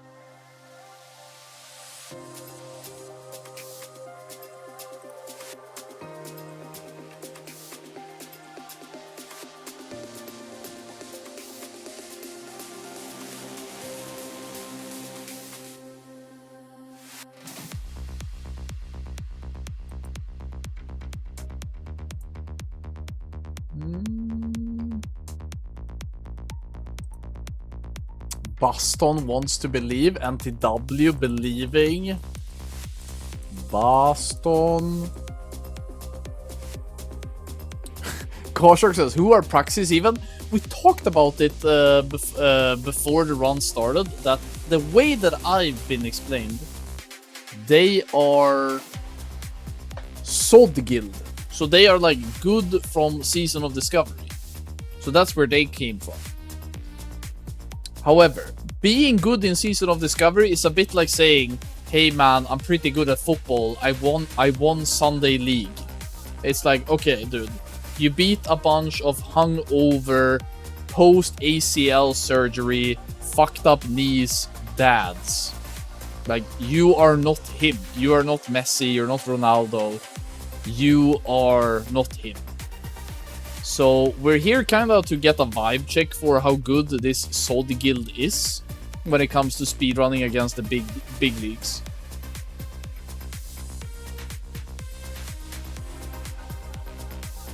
I've seen some worrying gameplay from some of the players when it comes to how they move their players. I feel like some of the movements that they've shown is a bit weak.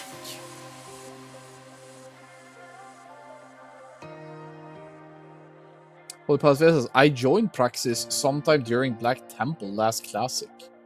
Oh, so you came from Praxis to none of the above?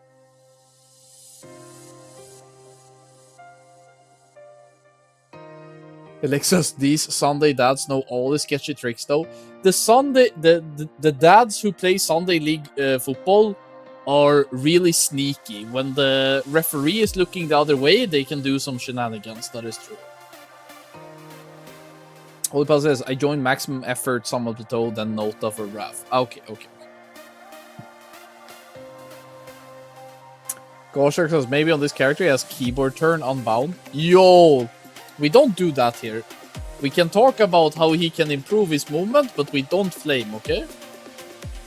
We appreciate anybody streaming. That's what we do. Anybody who is has the confidence to stream to elitist WoW players, in my book, are heroes already. Guys, you want to hear a conspiracy theory that I have cooking? If you are... Let me hide this. Okay, I'll just present this theory that I have then. If you are playing Hunter in TBC,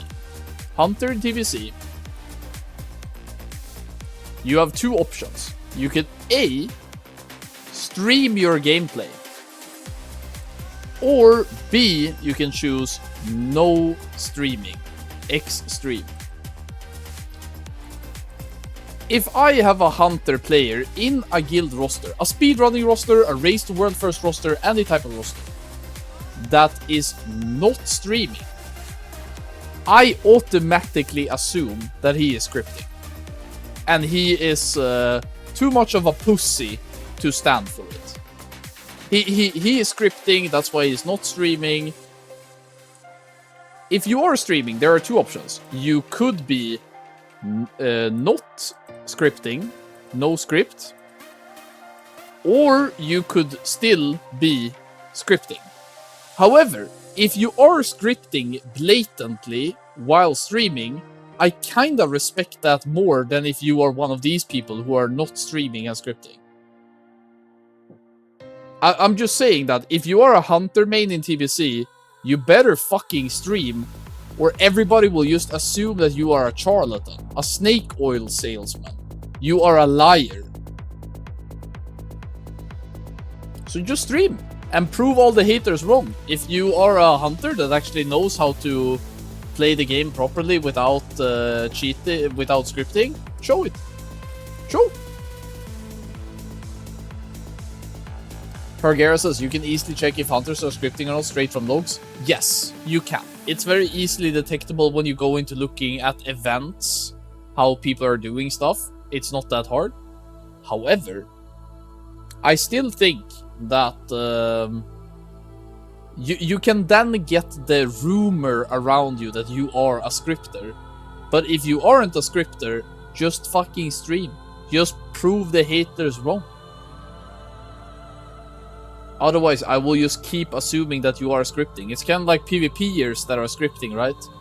Obviously, you can look at combat logs and stuff and see how fast people are interrupting. In DPS, it doesn't matter what your actual number is. All that matters is what you identify as. If you identify as 15k DPS, in my eyes, I would treat you as if you're 15k DPS.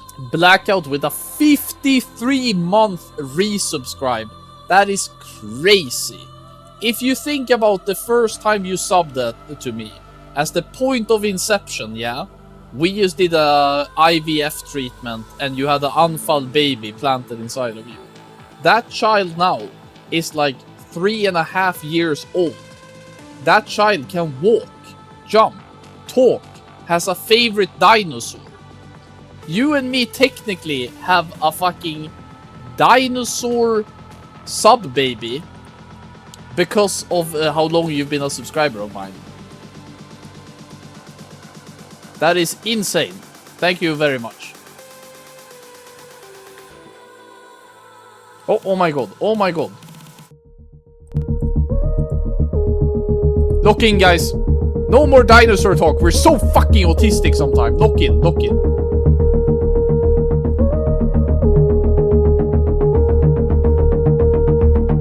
So, in DPS, it doesn't matter what your actual number I like the is. movement All that already. matters is what you identify as. If you identify as 15k DPS, in my eyes, I would treat you as if you're 15k DPS.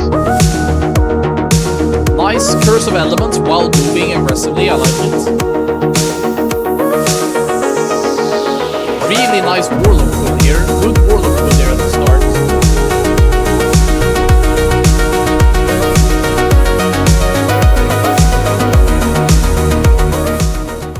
moments like this where Warlock comp is just making too much fucking sense, man. Really good at when you're doing more than 4 targets.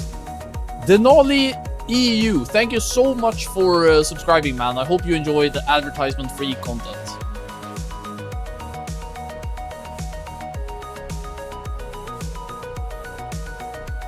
I wonder if they're just gonna call a reset here, or if they are gonna play despite the aggressive early death. 2-second seed, by the way. Sheesh! Warlock's just going to the moon.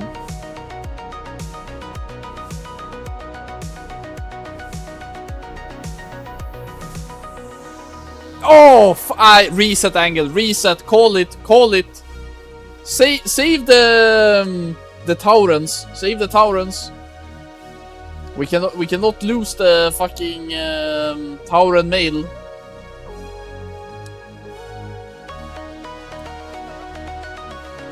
Music stops. Music stops.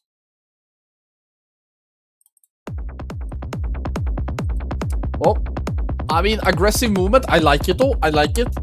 I'd rather see guilds take some risk before Atoman than just improving a couple of seconds when the world record is like 2.5 minutes ahead. These guys need to do a real significant improvement to be considered for future. How do I say this in a nice way? I am not gonna be shoutcasting guilds that are 3 minutes behind the world record. Let's just say that. I'm mainly here because I'm interested to see what the best SOD guild can do.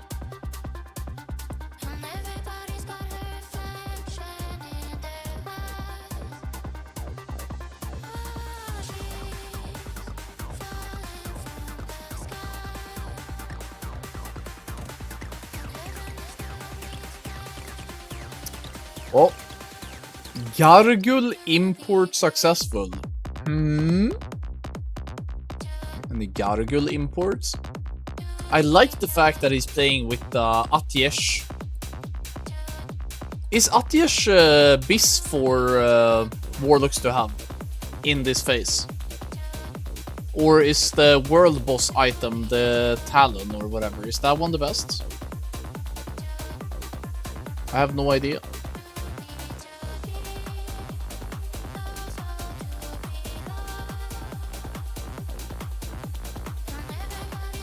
Karga says it's Giga Bis until like tier 6 for Warlock and Mage. Oh, really?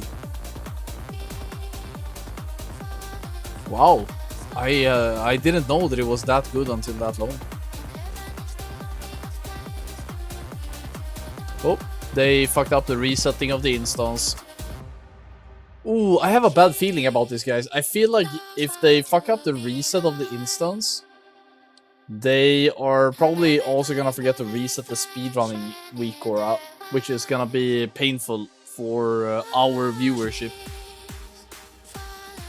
I'm hoping for a nice little recovery though.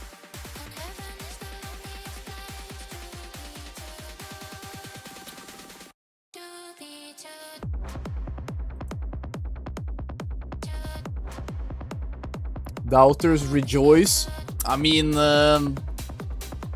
it's too early to call a doubt on this one. It's too early. I saw some guys saying that my new office looks like Hogwarts.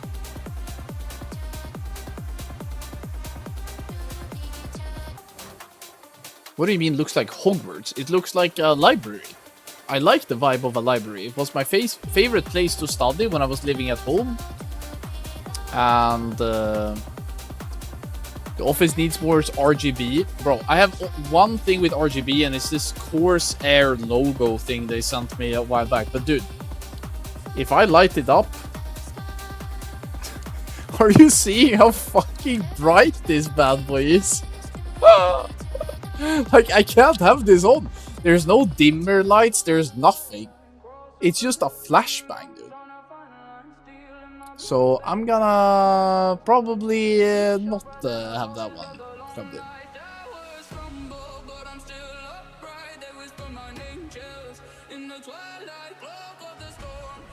Just build a dimmer into it. I don't care enough.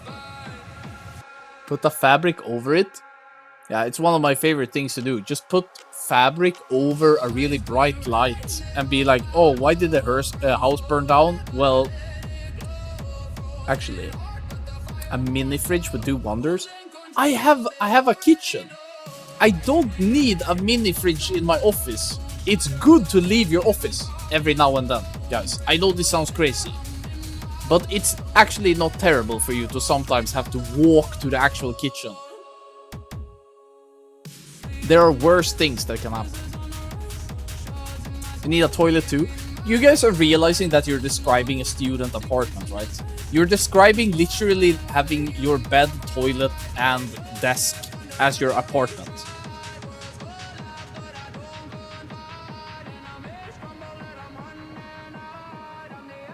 Nothing wrong with that. I lived like that for many, many years. And it's still a bit weird to be living on having bigger space now. They keep scouting for the second or third pack, I believe. Yeah, he's scouting here to see if they have a favorable pack. I think this was... I don't know how aggressively they want to keep searching though. Are they... Could they hit lockout here?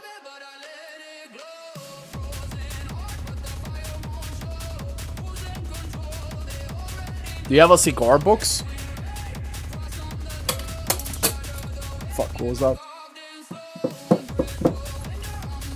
I will not open. Raids, there are no lockout. But whoa. We saw lockouts happen in Chinese... what do you call it? When you guys were doing Tempest Keep, no? Entered too many instances recently, anyone? China has anti-botting stuff. Once again, China just has... Fuck, man. When I get back, because I will get back to playing, I am gonna go play Titan Forge. I've already decided that that's where I'm going. I am gonna be playing that shit. If nothing else, as practice for... I don't know, it just looks like the most fun version of the game to play if you're gonna play casually now.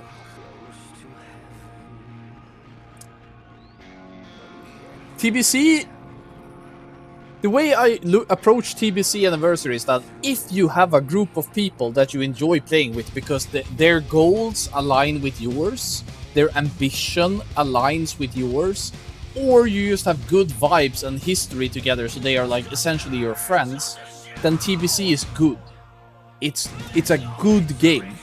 But if you don't have these three things, then I think TBC Anniversary is a much worse version of the game than TBC Classic was. That's how I feel. But I am vibe-based, so...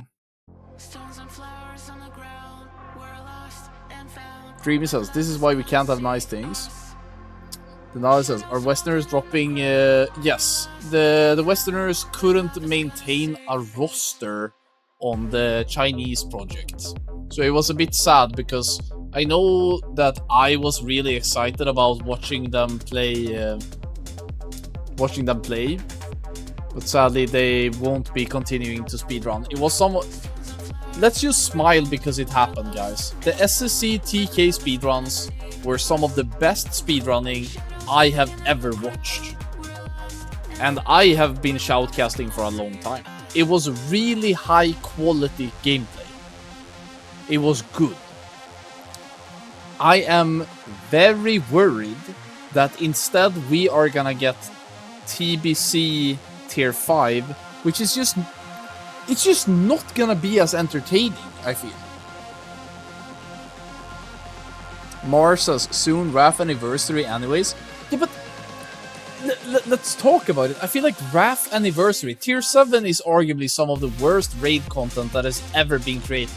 Like, let me paint you how I think about RAF on Lich King, because I've played my fair share of it, yeah? Let me hide. So, if you have RAF, and you're excited about that, if we just think about it, you have Tier 7, you have Tier 8, you have Tier 9, and Tier 10.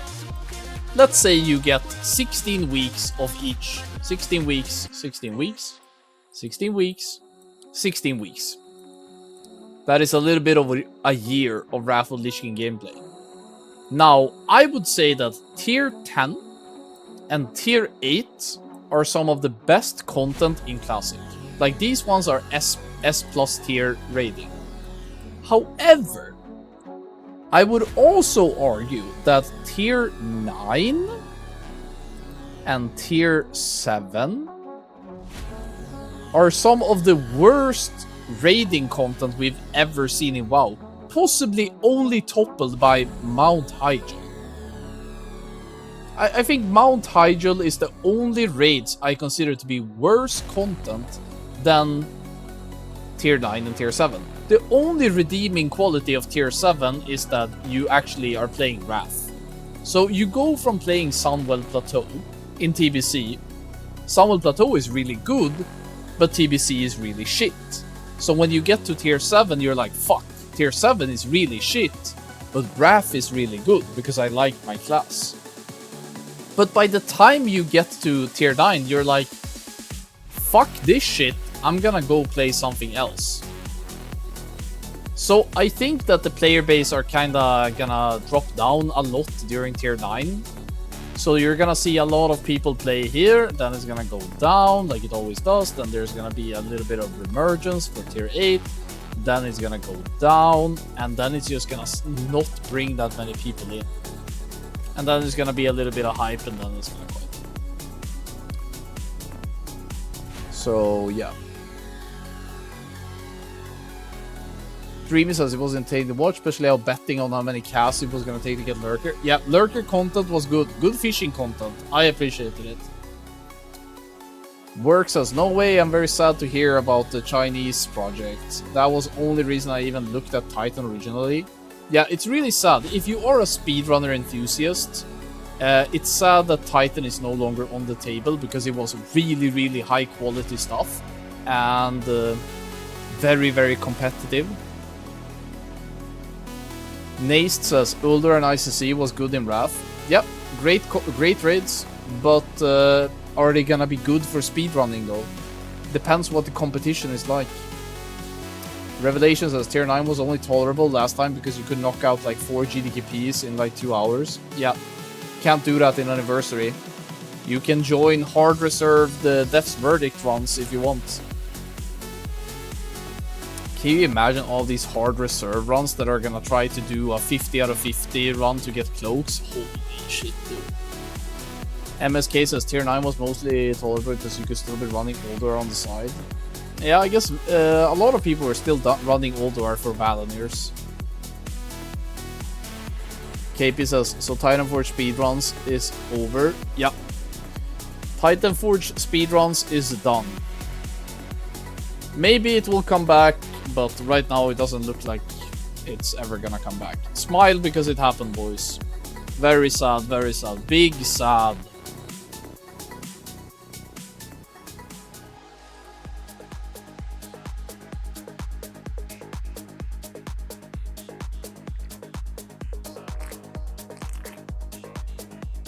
Instead, we get Warlocks scouting Karazhans, boys. Ow, bro.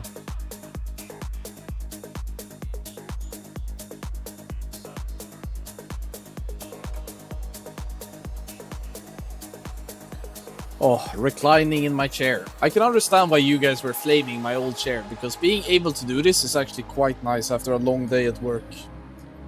Not gonna lie.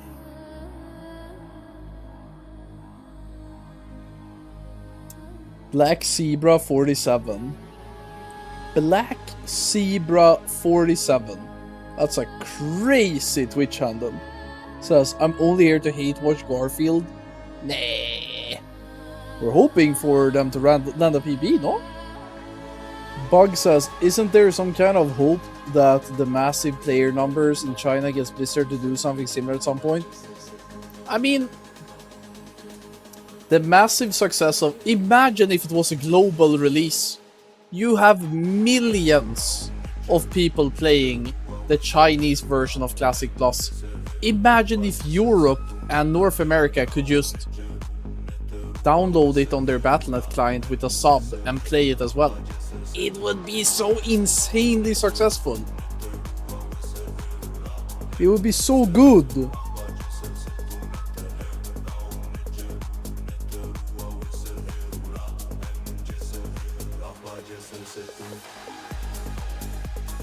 I'm making coffees as 6, 7, 8, 9, and 0 are crazy keybinds. I mean, guys, let's be honest. He is only gonna be pressing 1, Immolate Opener on 2 for threat, Seed for 3, Curse of Elements while moving, Death Coil to save his life, Drop Threat because his tank can't hold it, Shadow Burn while moving, Life Tap. That's realistically the only things he's gonna use. I think that's the entire Warlock rotation, no?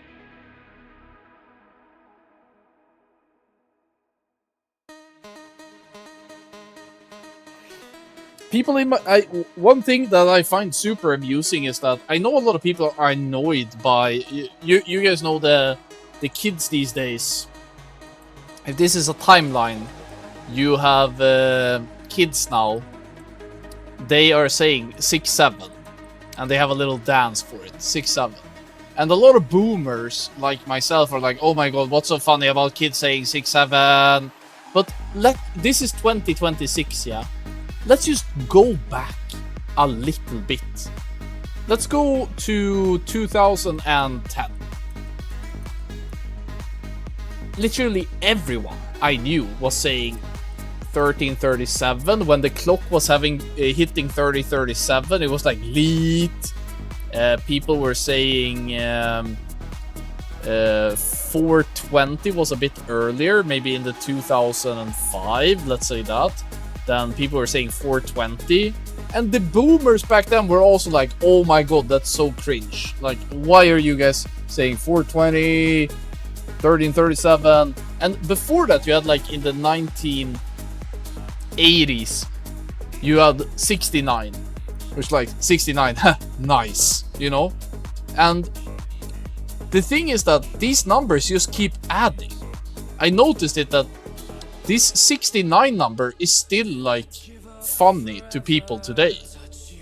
Same for 420, 1337.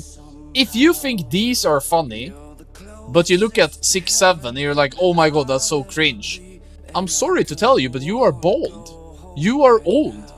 Maybe book next flight to Turkey. Like, check yourself, please. It's just the same type of humor in a new format. It's really not that deep. Oh my god, we're missing it. Oh my god. I was sitting here flaming. Oh. Okay.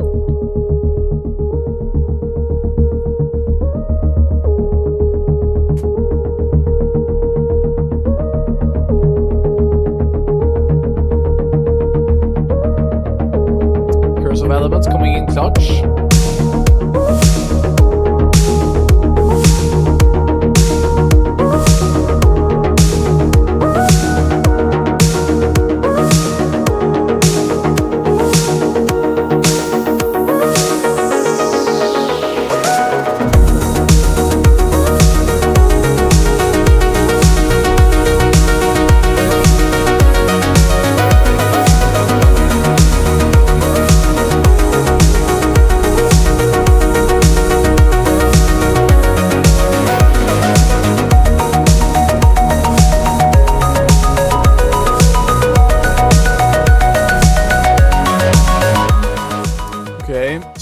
So far it's cleaner than their first attempt.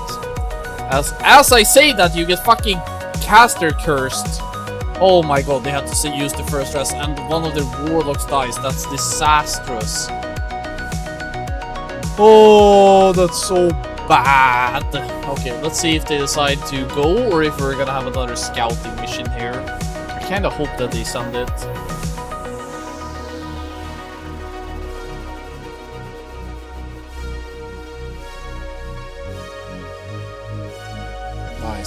Paladin just wiggling around with mobs, kiting a little bit. I appreciate it from a healer mana standpoint. Ataman has been pulled by the Feral Druid.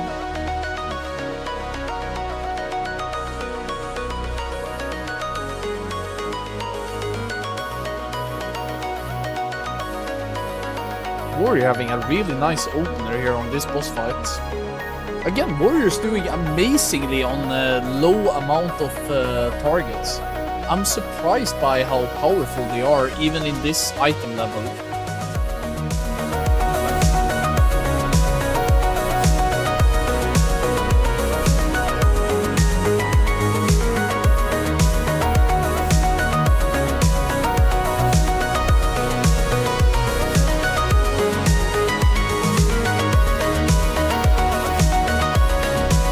I feel like it's dying slow.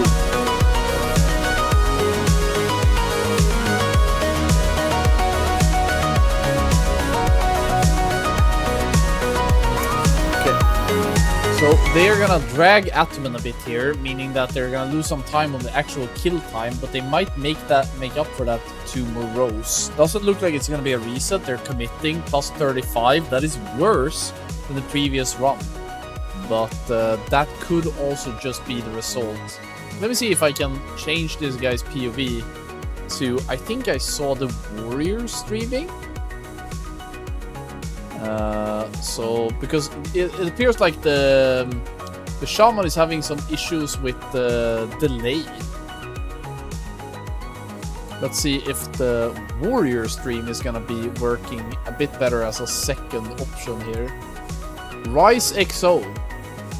The name of the guy that I recognized from before. Boom and boom. It looks to be pretty in sync for me. So... Okay, nice. Undulato still hasn't finished playing, so we're not even 5 minutes into the run. Nice big pull by the Paladin. I think the Paladin in general has been playing pretty well here today. Haven't seen any major issues from him. Morose has been pulled. Okay, we are definitely gonna have to see this timer shrink right now. It's gonna have to go to like plus 25 or something for this to be considered a good time. If this goes the wrong way, it's just XD. This needs to get lowered here, or it's kind of older.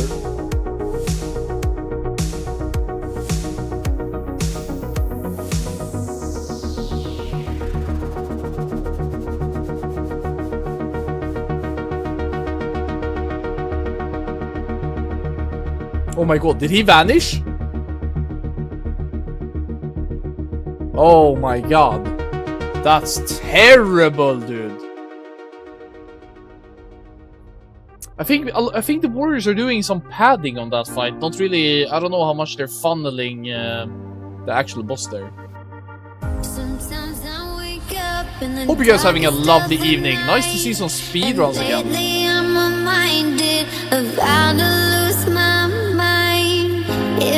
Shadows, the battle's all a dream. Things are never really all exactly what they seem.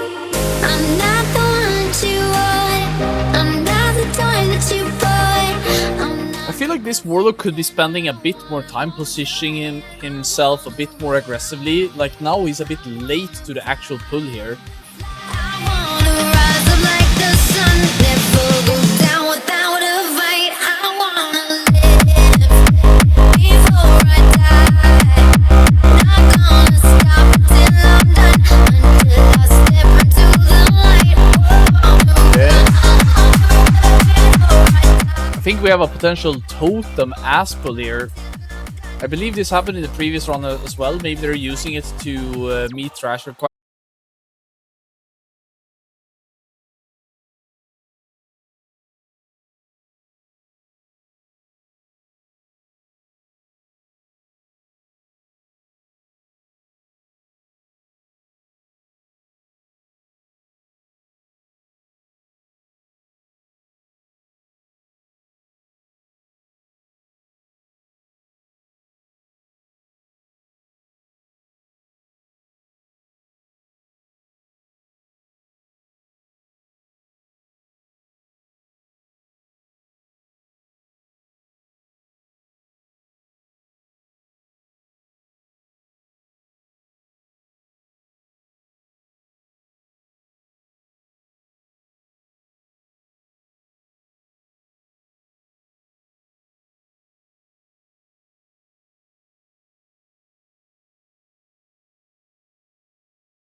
crazy summoning tech bullshit, but then I realized he's actually just dead, bro.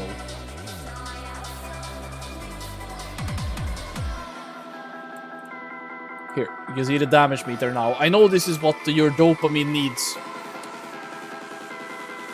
If your doctor has prescribed you with serotonin inhibitors, what you really need is a fucking damage meter in your life, dude.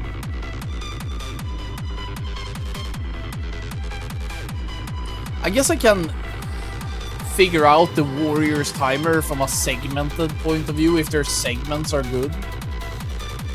Oh, I like the charge on the little rats, the little Xeno to get ahead. I appreciate that from a speedrunning point of view. And the Feral Druid is dead. Fuck, dude. He's the guy that's supposed to combat rest and he's just dead. The believers in the chat are fucking molding right now. Can't do this to my audience, dude.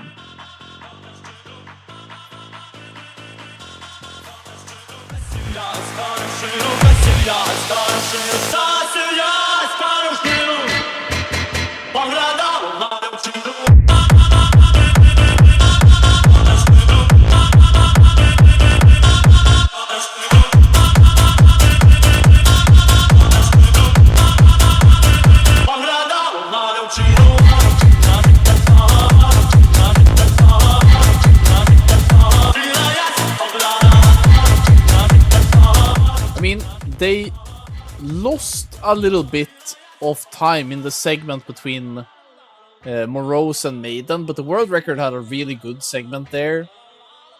I guess the opera event now is somewhat interesting. Well, we're gonna have to see what the timer looks like by the time we get to Nightbane, because if you're just tuning in, what they did is that, because it's completely RNG, at least we haven't found out if there's any way to scout which type of opera event you're about to get. So what they did is that the time that they spend fighting this is gonna be removed and replaced by template time. So you're not gonna be super punished for having, let's say, the crone like this. At least that's the way I understood it. How this has Karazhan speedruns? Well, if this is what I have to do, this is what I will do. They did have the spotlight beam on the podium, so it might be possible to have it during the boss fights. Yeah, that's what I was thinking, right?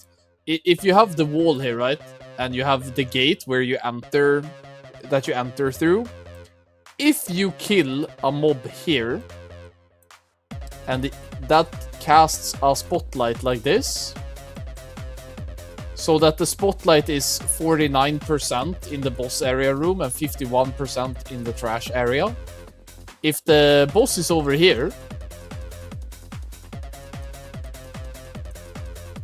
can you stand in the beam here and shoot the boss with the beam buff?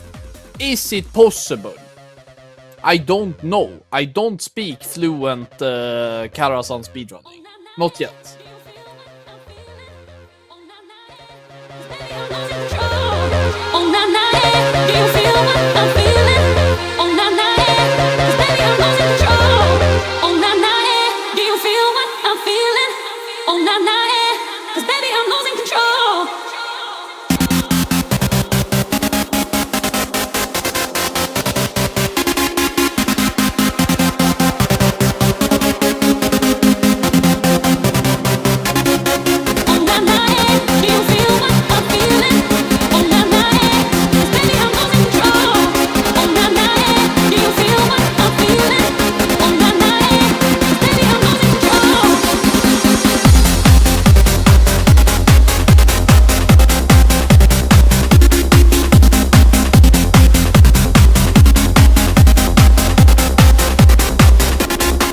Hey Wilta, if you wonder what song is playing, I can teach you a live pro tip. What you do is that you listen to a stream, right? And you're like, damn, this is a banger. What you do then is that you open a second tab, like Google, and you type in the lyrics of the song you're listening to. So in this case, you type in Do you feel what I'm feeling? Oh nanae. Do you feel like I'm losing control?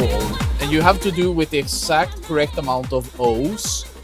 And then you also add the bass rhythm, so you type in badoom, badoom, badoom and stuff. And then at the end, you put within bracket lyrics. And then you press search. And then you find, very likely, the song that you're looking for.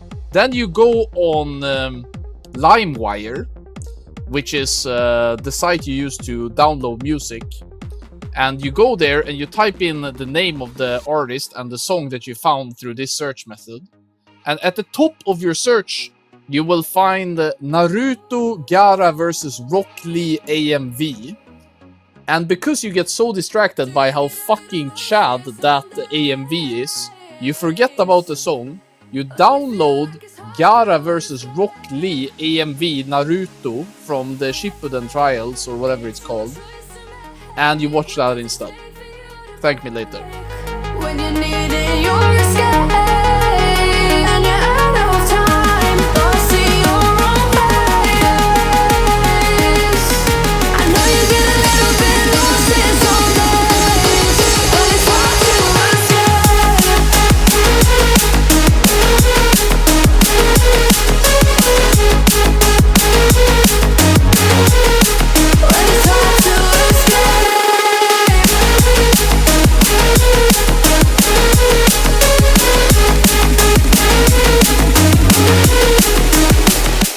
The thing is that the run is kind of cooked because they had some casualties and stuff, but I still think this could be a PB from Praxis.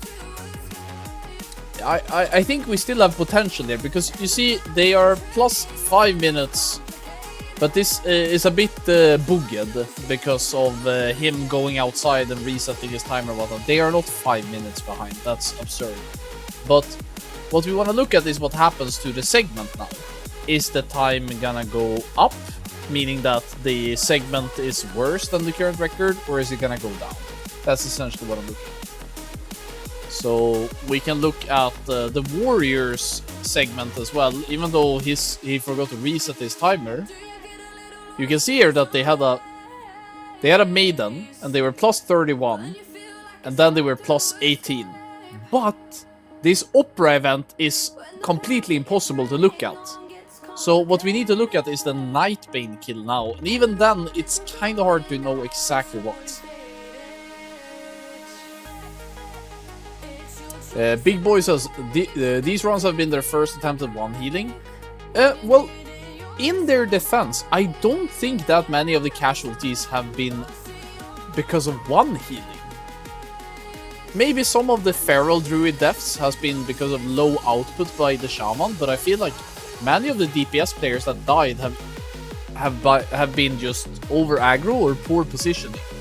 So I don't think the healer has been at fault here. I think this is playable.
reviewing.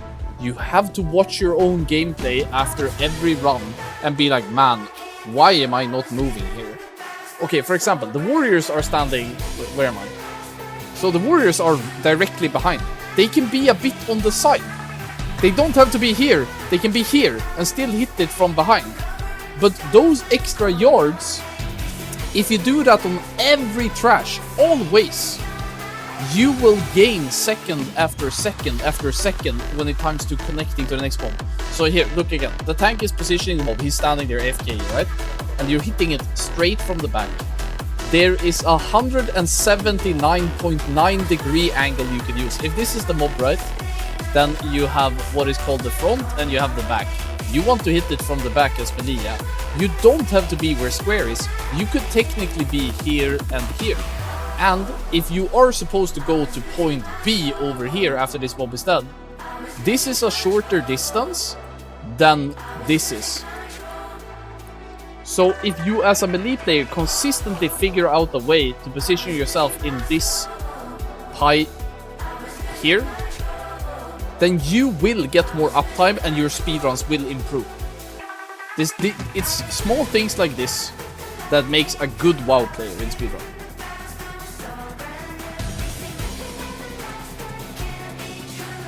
Works as raid should look like a clump of players, not a line when moving to a new location. It depends a little bit on how their globals are being spent, especially as casters, I think. It might be sometimes getting a little bit of a tail is not necessarily indicative of bad gameplay. But yes, if you are always the guy in the back, like Rice is here, he fucked up. If you find yourself often being the guy in the back, then yeah, you need to reconsider. No, did they fuck up? No, they did well. They did well. I don't know if the druid managed. They soulstoned him, right? So he's waiting to take the soulstone and then get summoned. I think that's what they're doing. 1, 2, 3, just you and me. We can take control. We'll hit the floor. Just like that, where you count to 3. Let's feel the beat and lose control. Lose control. Lose control. Lose control. Lose control. Lose control. Lose control. 1, 2, 3. Nice. Good summon.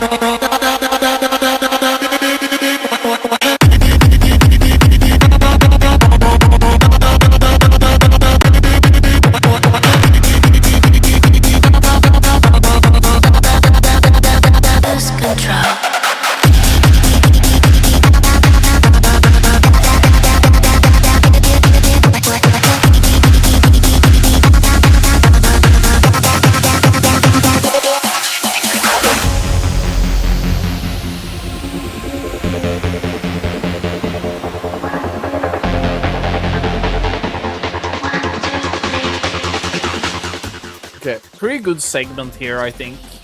They had a pretty weak Maiden up until Nightbane, but since Nightbane, I feel like these guys have had a pretty strong showing, actually. This is the worst part of their current PB. So if you are one of the believers right now with a 1 in front of your name, you like what you're seeing here. Obviously, they are not gonna come close to touching the world record. But at the end of the day, when you're speedrunning, you are mainly competing against your old self. What really matters is improving as a group and as an individual. If that turns out to be enough to get world record, then that's just the cherry on the top, you know? Lose control.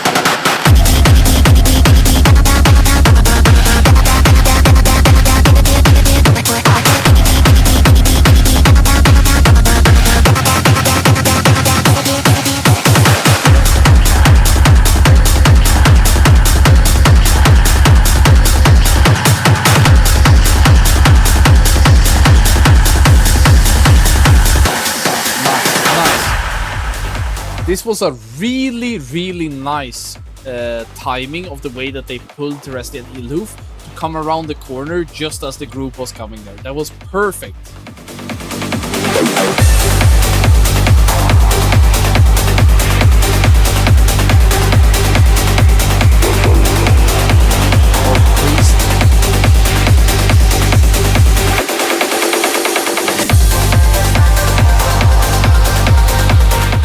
priest getting sacrificed is like the best thing that can happen, right? It's the lowest DPS decrease.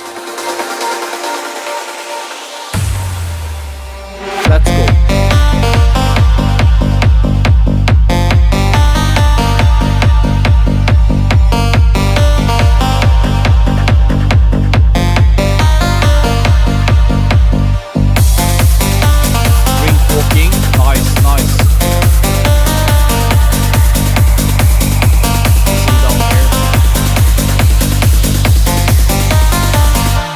Nice, almost full mana from that walk. Really good job. I like that.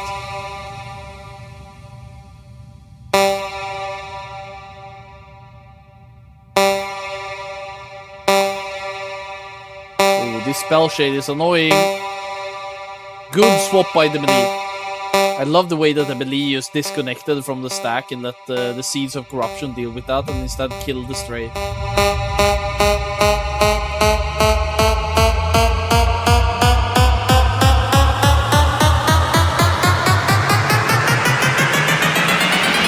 I mean, these guys are sometimes showing really, really good fundamentals.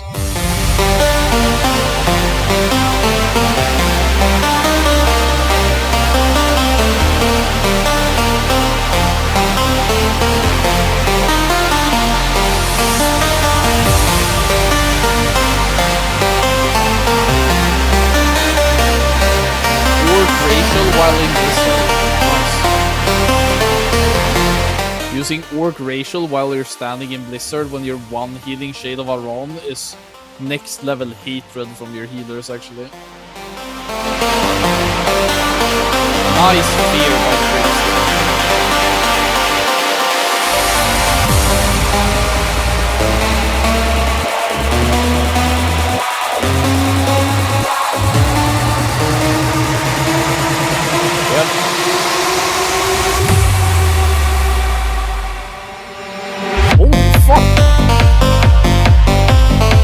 These guys actually had a really, really fucking insane segment. Guys, they gained time. -2 to the world record here. This was a really, really strong segment by Praxis. I mean, I liked what I was seeing all the way from Curator up until Shade of Aron dying. And it was a really good segment. They should keep doing what they're doing here and try to bring that into the rest of the run. Check Wow Guy says, so nice to see you comment on Karazhan. Such a fun raid to play. I think Karazhan is unironically some of the most beloved raids in World of Warcraft. A lot of people have really fond memories of this place. It's the first raid you do with your TBC level 70 gear and talents.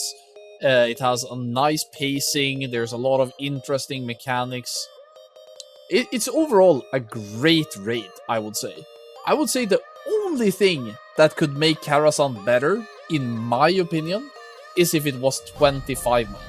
But I believe it was in Legion when Karazhan was reintroduced as a bigger raid, and it just didn't quite hit the same way. I think Karazhan just should be a 10 man. It just... People just like this format a lot. It's a good instance. Legion was a 5-man dungeon. Okay, I thought it was a raid. Okay, man, I got it mixed up then. That's my bad. Nice skip. Nobody fucking up.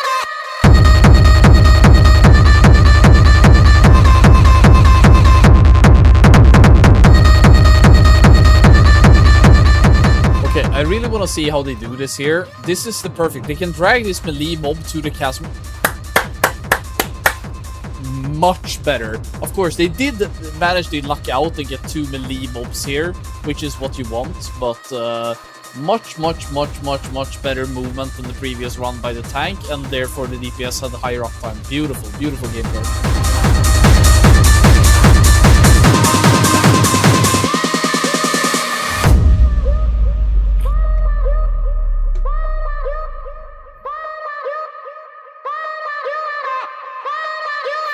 I feel like this is a good segment again.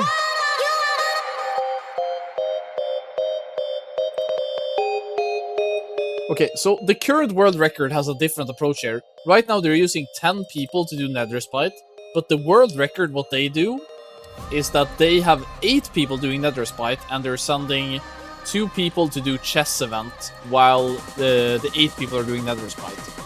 This is obviously, if you can pull it off, much better. So right here I expect Praxis to have to do a lot of practice.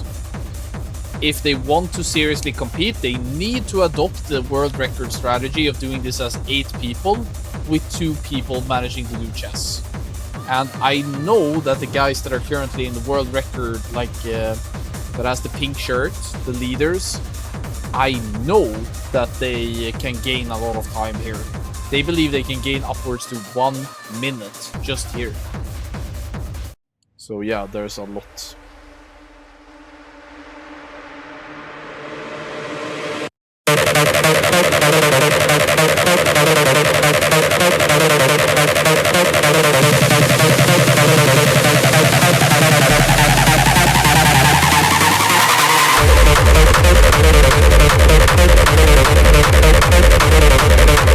Okay, so the Feral has left early. You can see on the minimap on the top right, thanks for pointing that out, that he is starting the event.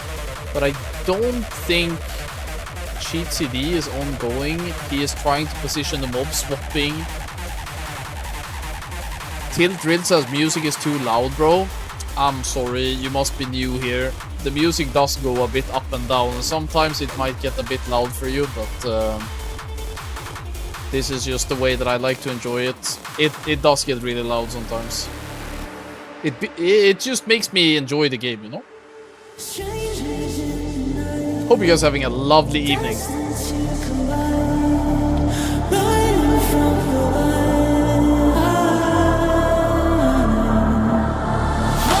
Nice opener.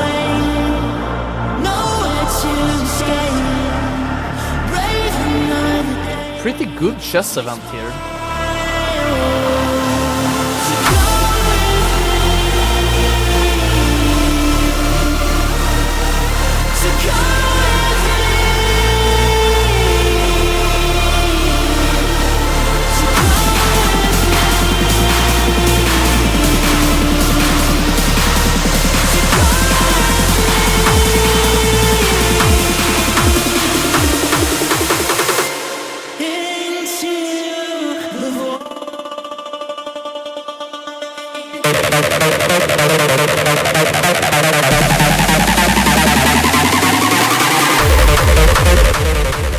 That's a pretty good segment. I want to see if I compare it to the splits. Holy fuck, they lost 1 minute and 14 seconds. 1 minute 14 seconds from Nether Spite to chess event. Holy shit, they are behind. Nah. You have to adopt the world record strat. You have to 8-man Nether Spite. The weaker I can't compare those timers, but I should be able to, right? You can look at what the delta changes. You can't look at the absolute time or the relative time, but you can look at the delta. Warcraft folks can't parse 2 boss combats at the same time. Okay. Yeah, that might be a bit tricky. That is painful, actually.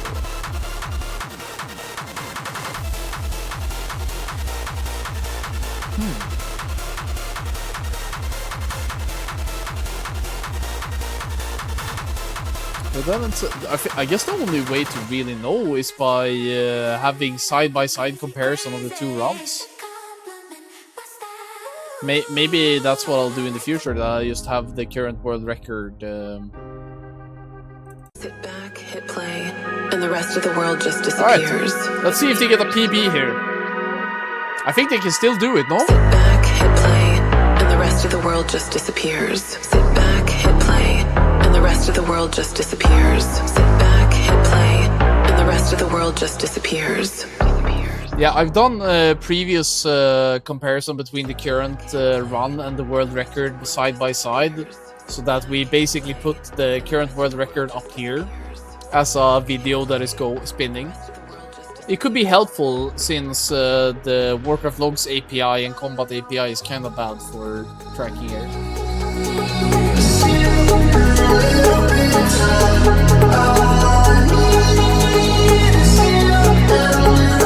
Sit back, hit play, and the rest of the world just disappears.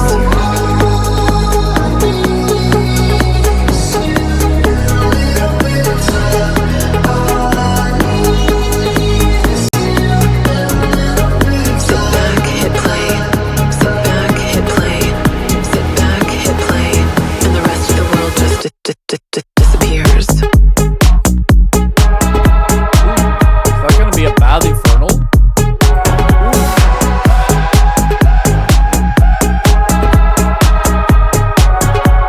And the rest of the world just disappears.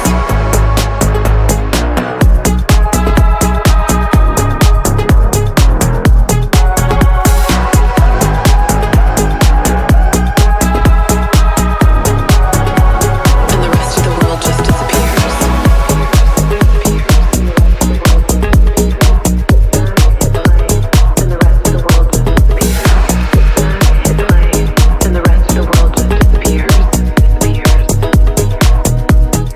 I mean, I think they should still be pretty happy about this run. They had a couple of unfortunate deaths, of course.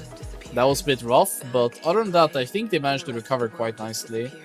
Let me just do like this, and we wait for the website update.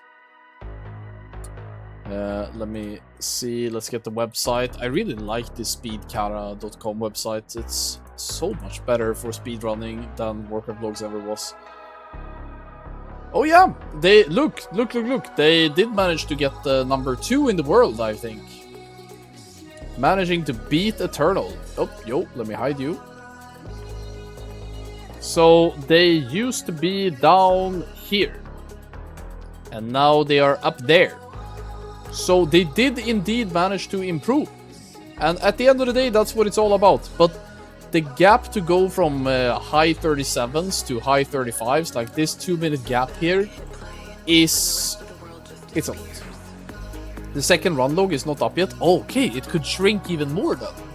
Let's wait. I think this has potential to be like half a minute to a minute faster. If it is almost a minute faster, then it's very possible. That's nice. What guilds? We have one guild, obviously. That's nice. We got Praxis, we got Eternal, we got Racist, we got IDDQD. It's still some guilds that I recognize.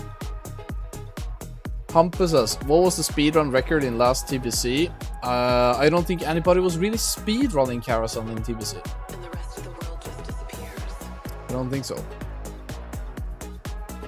Second log is up now. It's a world record. Really?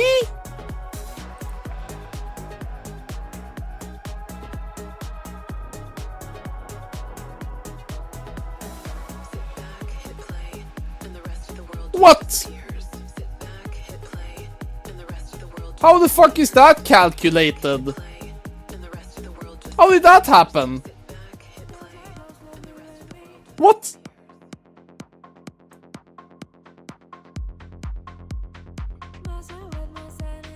Okay. Compare logs. This is why this exists. We got the new leaders, Praxis. What the fuck? I really didn't understand what I was watching for. And we got one guild. That is the run.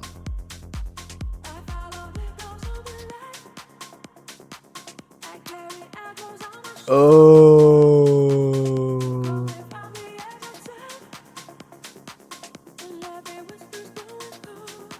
I don't really speak fluent here. Let me move myself here. What am I looking at here?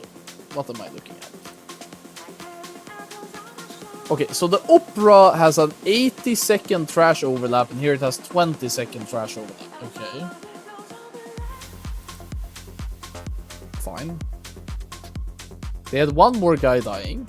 It can happen. They were 20 seconds. Okay, so they were super far behind on the first boss. Behind on the second. Trash that. The one guy died, two guys die.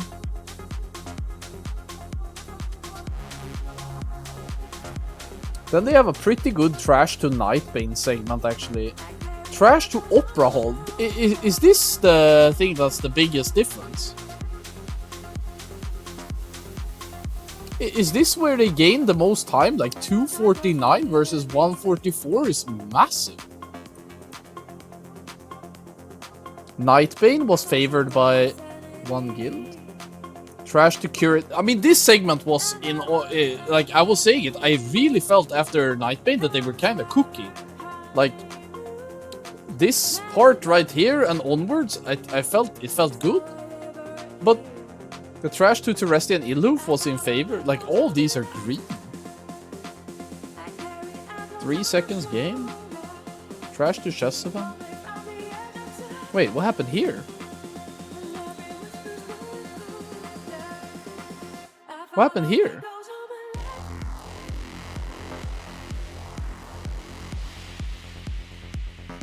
It took these guys 3 minutes to do this. Did you have a different order? One guild stars the chest before another spike? Okay. But I still don't understand. Okay.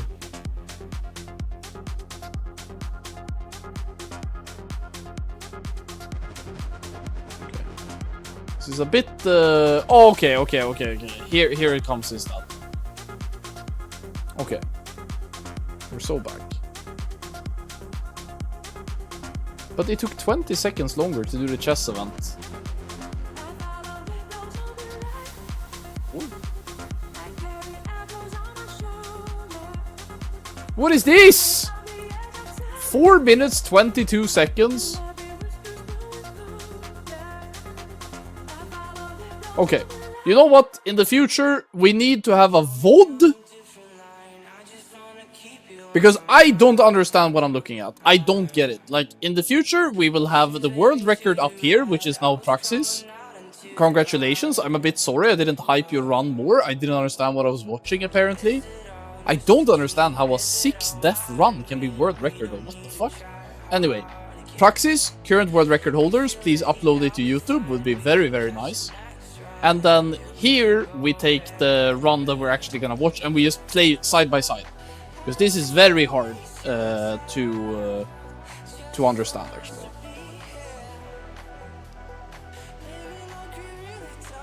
At least the streamer should have a timer. The thing is that they did, but the Warriors timer he forgot to reset after they fucked up. So his timer was cooked. The Warlock's timer got cooked because he died on the way to Morose, on the way to Maiden. So his timer was fried. So, oh, alright. I mean, Praxis on top, Season of Discovery, relevant, question mark? I have no idea, what the fuck? Praxis PB on this run. Yes! For sure.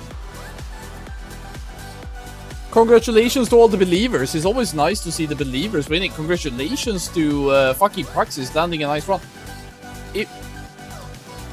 Apart from me being fucking omega confused, I was kinda hyping them up all the way from Curator all the way up to chess. I felt like this segment was kinda hot from Praxis, actually.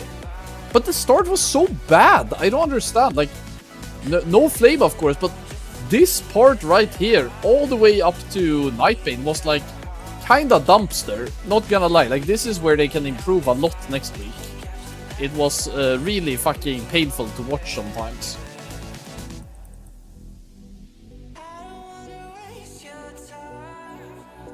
I mean, I guess I'll have to watch these guys next week again. I mean, it turns out pretty good. Our pre-Nightbane is terrible. Yes! I really thought, like, this segment right here, I was like, this is cooked. They are fucked. And then they kind of stepped on the gas pedal, and it felt like they were kind of like, fuck it, we send it. And this segment was impressive as fuck.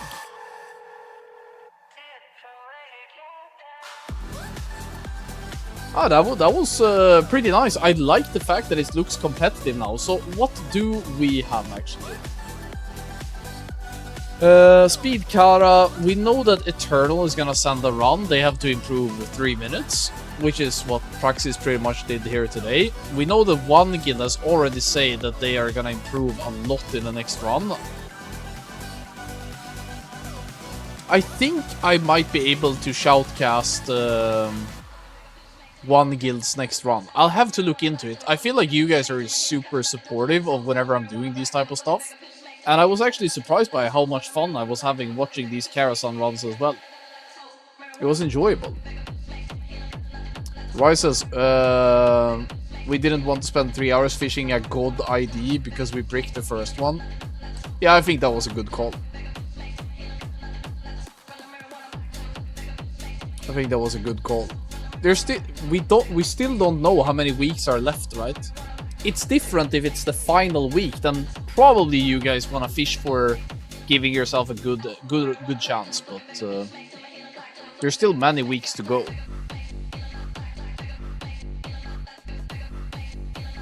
Yeah, for sure. Nice gameplay overall. I think individually speaking, there was some really nice plays from some of them. Let me see. Okay. Private report, by the way. What? Why are you doing this to me?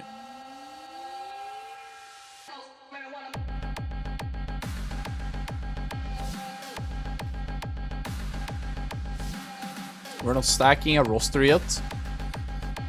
I mean, you're probably stacking it. Oh wait, you mean the 10 players that you have now is maybe not the same 10 individuals that you're gonna have later? The log bugged, by the way. It should be even faster. What? What?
No sense. Garfield says, yeah, it's a charge. It should be an easy fix with the Volt because no mob was alive when Dorothy got activated. Yeah, I mean, you guys should be able to get that removed, right? I guess we will have to see what the final time ends up being. Man, this opera event is a very interesting way that these speedrunning rules are trying to work around the RNG nature of opera. I like the attempt though. Rice says, I don't think either one guild or us have done a clean run, yet Kara's still far from optimized.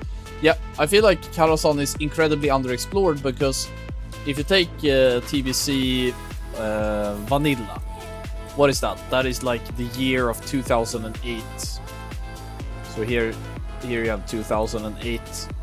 And people are playing Karazhan. Let's be real, like there's no tech coming out in that time frame. Then you have a great leap in TBC tech coming around a server called Warmain Outland, where people have a more modernized approach to TBC, and it's a pretty popular private server. I think this is past Nostalgius. Maybe this is like 2016. I'm just gonna guess 2016. Then you have there's some other private servers that had some pretty big player bases, like Netherwing. Is it called that? Like Netherwing? I think that is like 2017 or something. And then you have, obviously, TBC Classic, which levels up the way that people play TBC extensively. But because there is no speedrunning support for Tier 4, because all of the speedrunning guilds back in TBC Classic didn't give a fuck about Tier 4, I felt like it kind of created this void of like, nobody really took the time to learn Karazhan and speedrunning it. And then you have to go to present day, which is 2026, right? And you have anniversary TBC. And now I feel like we're starting to see some modernized approach to speedrunning Karazhan, actually. Satri TBC says, we did a lot of speedruns on Endless WoW. That is true. Endless WoW, was that before or after Netherwing? I feel like it was after. It was a lot of arenas on Endless. So I'm just gonna call it Endless. It was before TBC Classic, but I felt like a lot of PvPers played there to prepare for arenas in TBC Classic. So it was right before TBC Classic, I think. Endless TBC. That was a pretty big one. Let's say 2018. I'm just making these numbers up. But it's sort of the timeline. And we are here now, and I feel like the current player base has the potential and the knowledge about speedrunning to push, I feel. The one thing that kind of aggravates me when I look at the way that the game is being played right now is that it doesn't seem like people have figured out a meta yet. This is what I'm seeing. I'm looking at one guild right now. So this is one guild comp. And it's pretty much identical to what you guys were running, I think. Not sure, but I think so. No, they're playing Mage, and they're playing two. The meta is far from figured out, but I feel like a more purified raid comp that either commits to a melee or caster stack should, in theory, be better based on the damage profile of Karazhan. And until guilds and groups figure out, do we want to cater to a warlock stack, or do we want to cater to a warrior stack? Until they figure that out, I think we haven't seen the last of it. Yeah. Yeah, there's more variety in the Karazhan comps than there are in some 25-man raid comps. And I just think it's because the meta isn't figured out yet, and it's sort of, I think Rice was the guy to say it, that I think many of these groups are just running their splits as fast as they can. So it's speedrunning, but it's also a bit sub-optimized speedrunning. Yeah. Garvey says, I think you have to play a mix of both, because Opera is mostly Warlock favorite trash, and it's Warrior.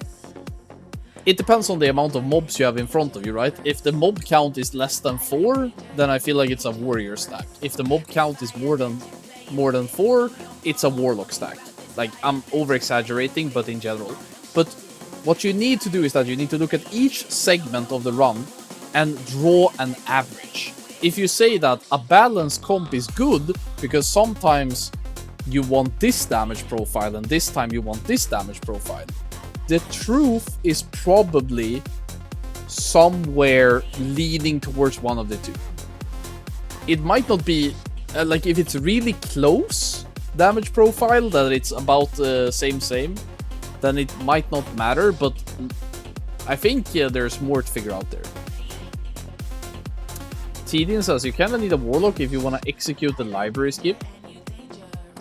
If there are some damage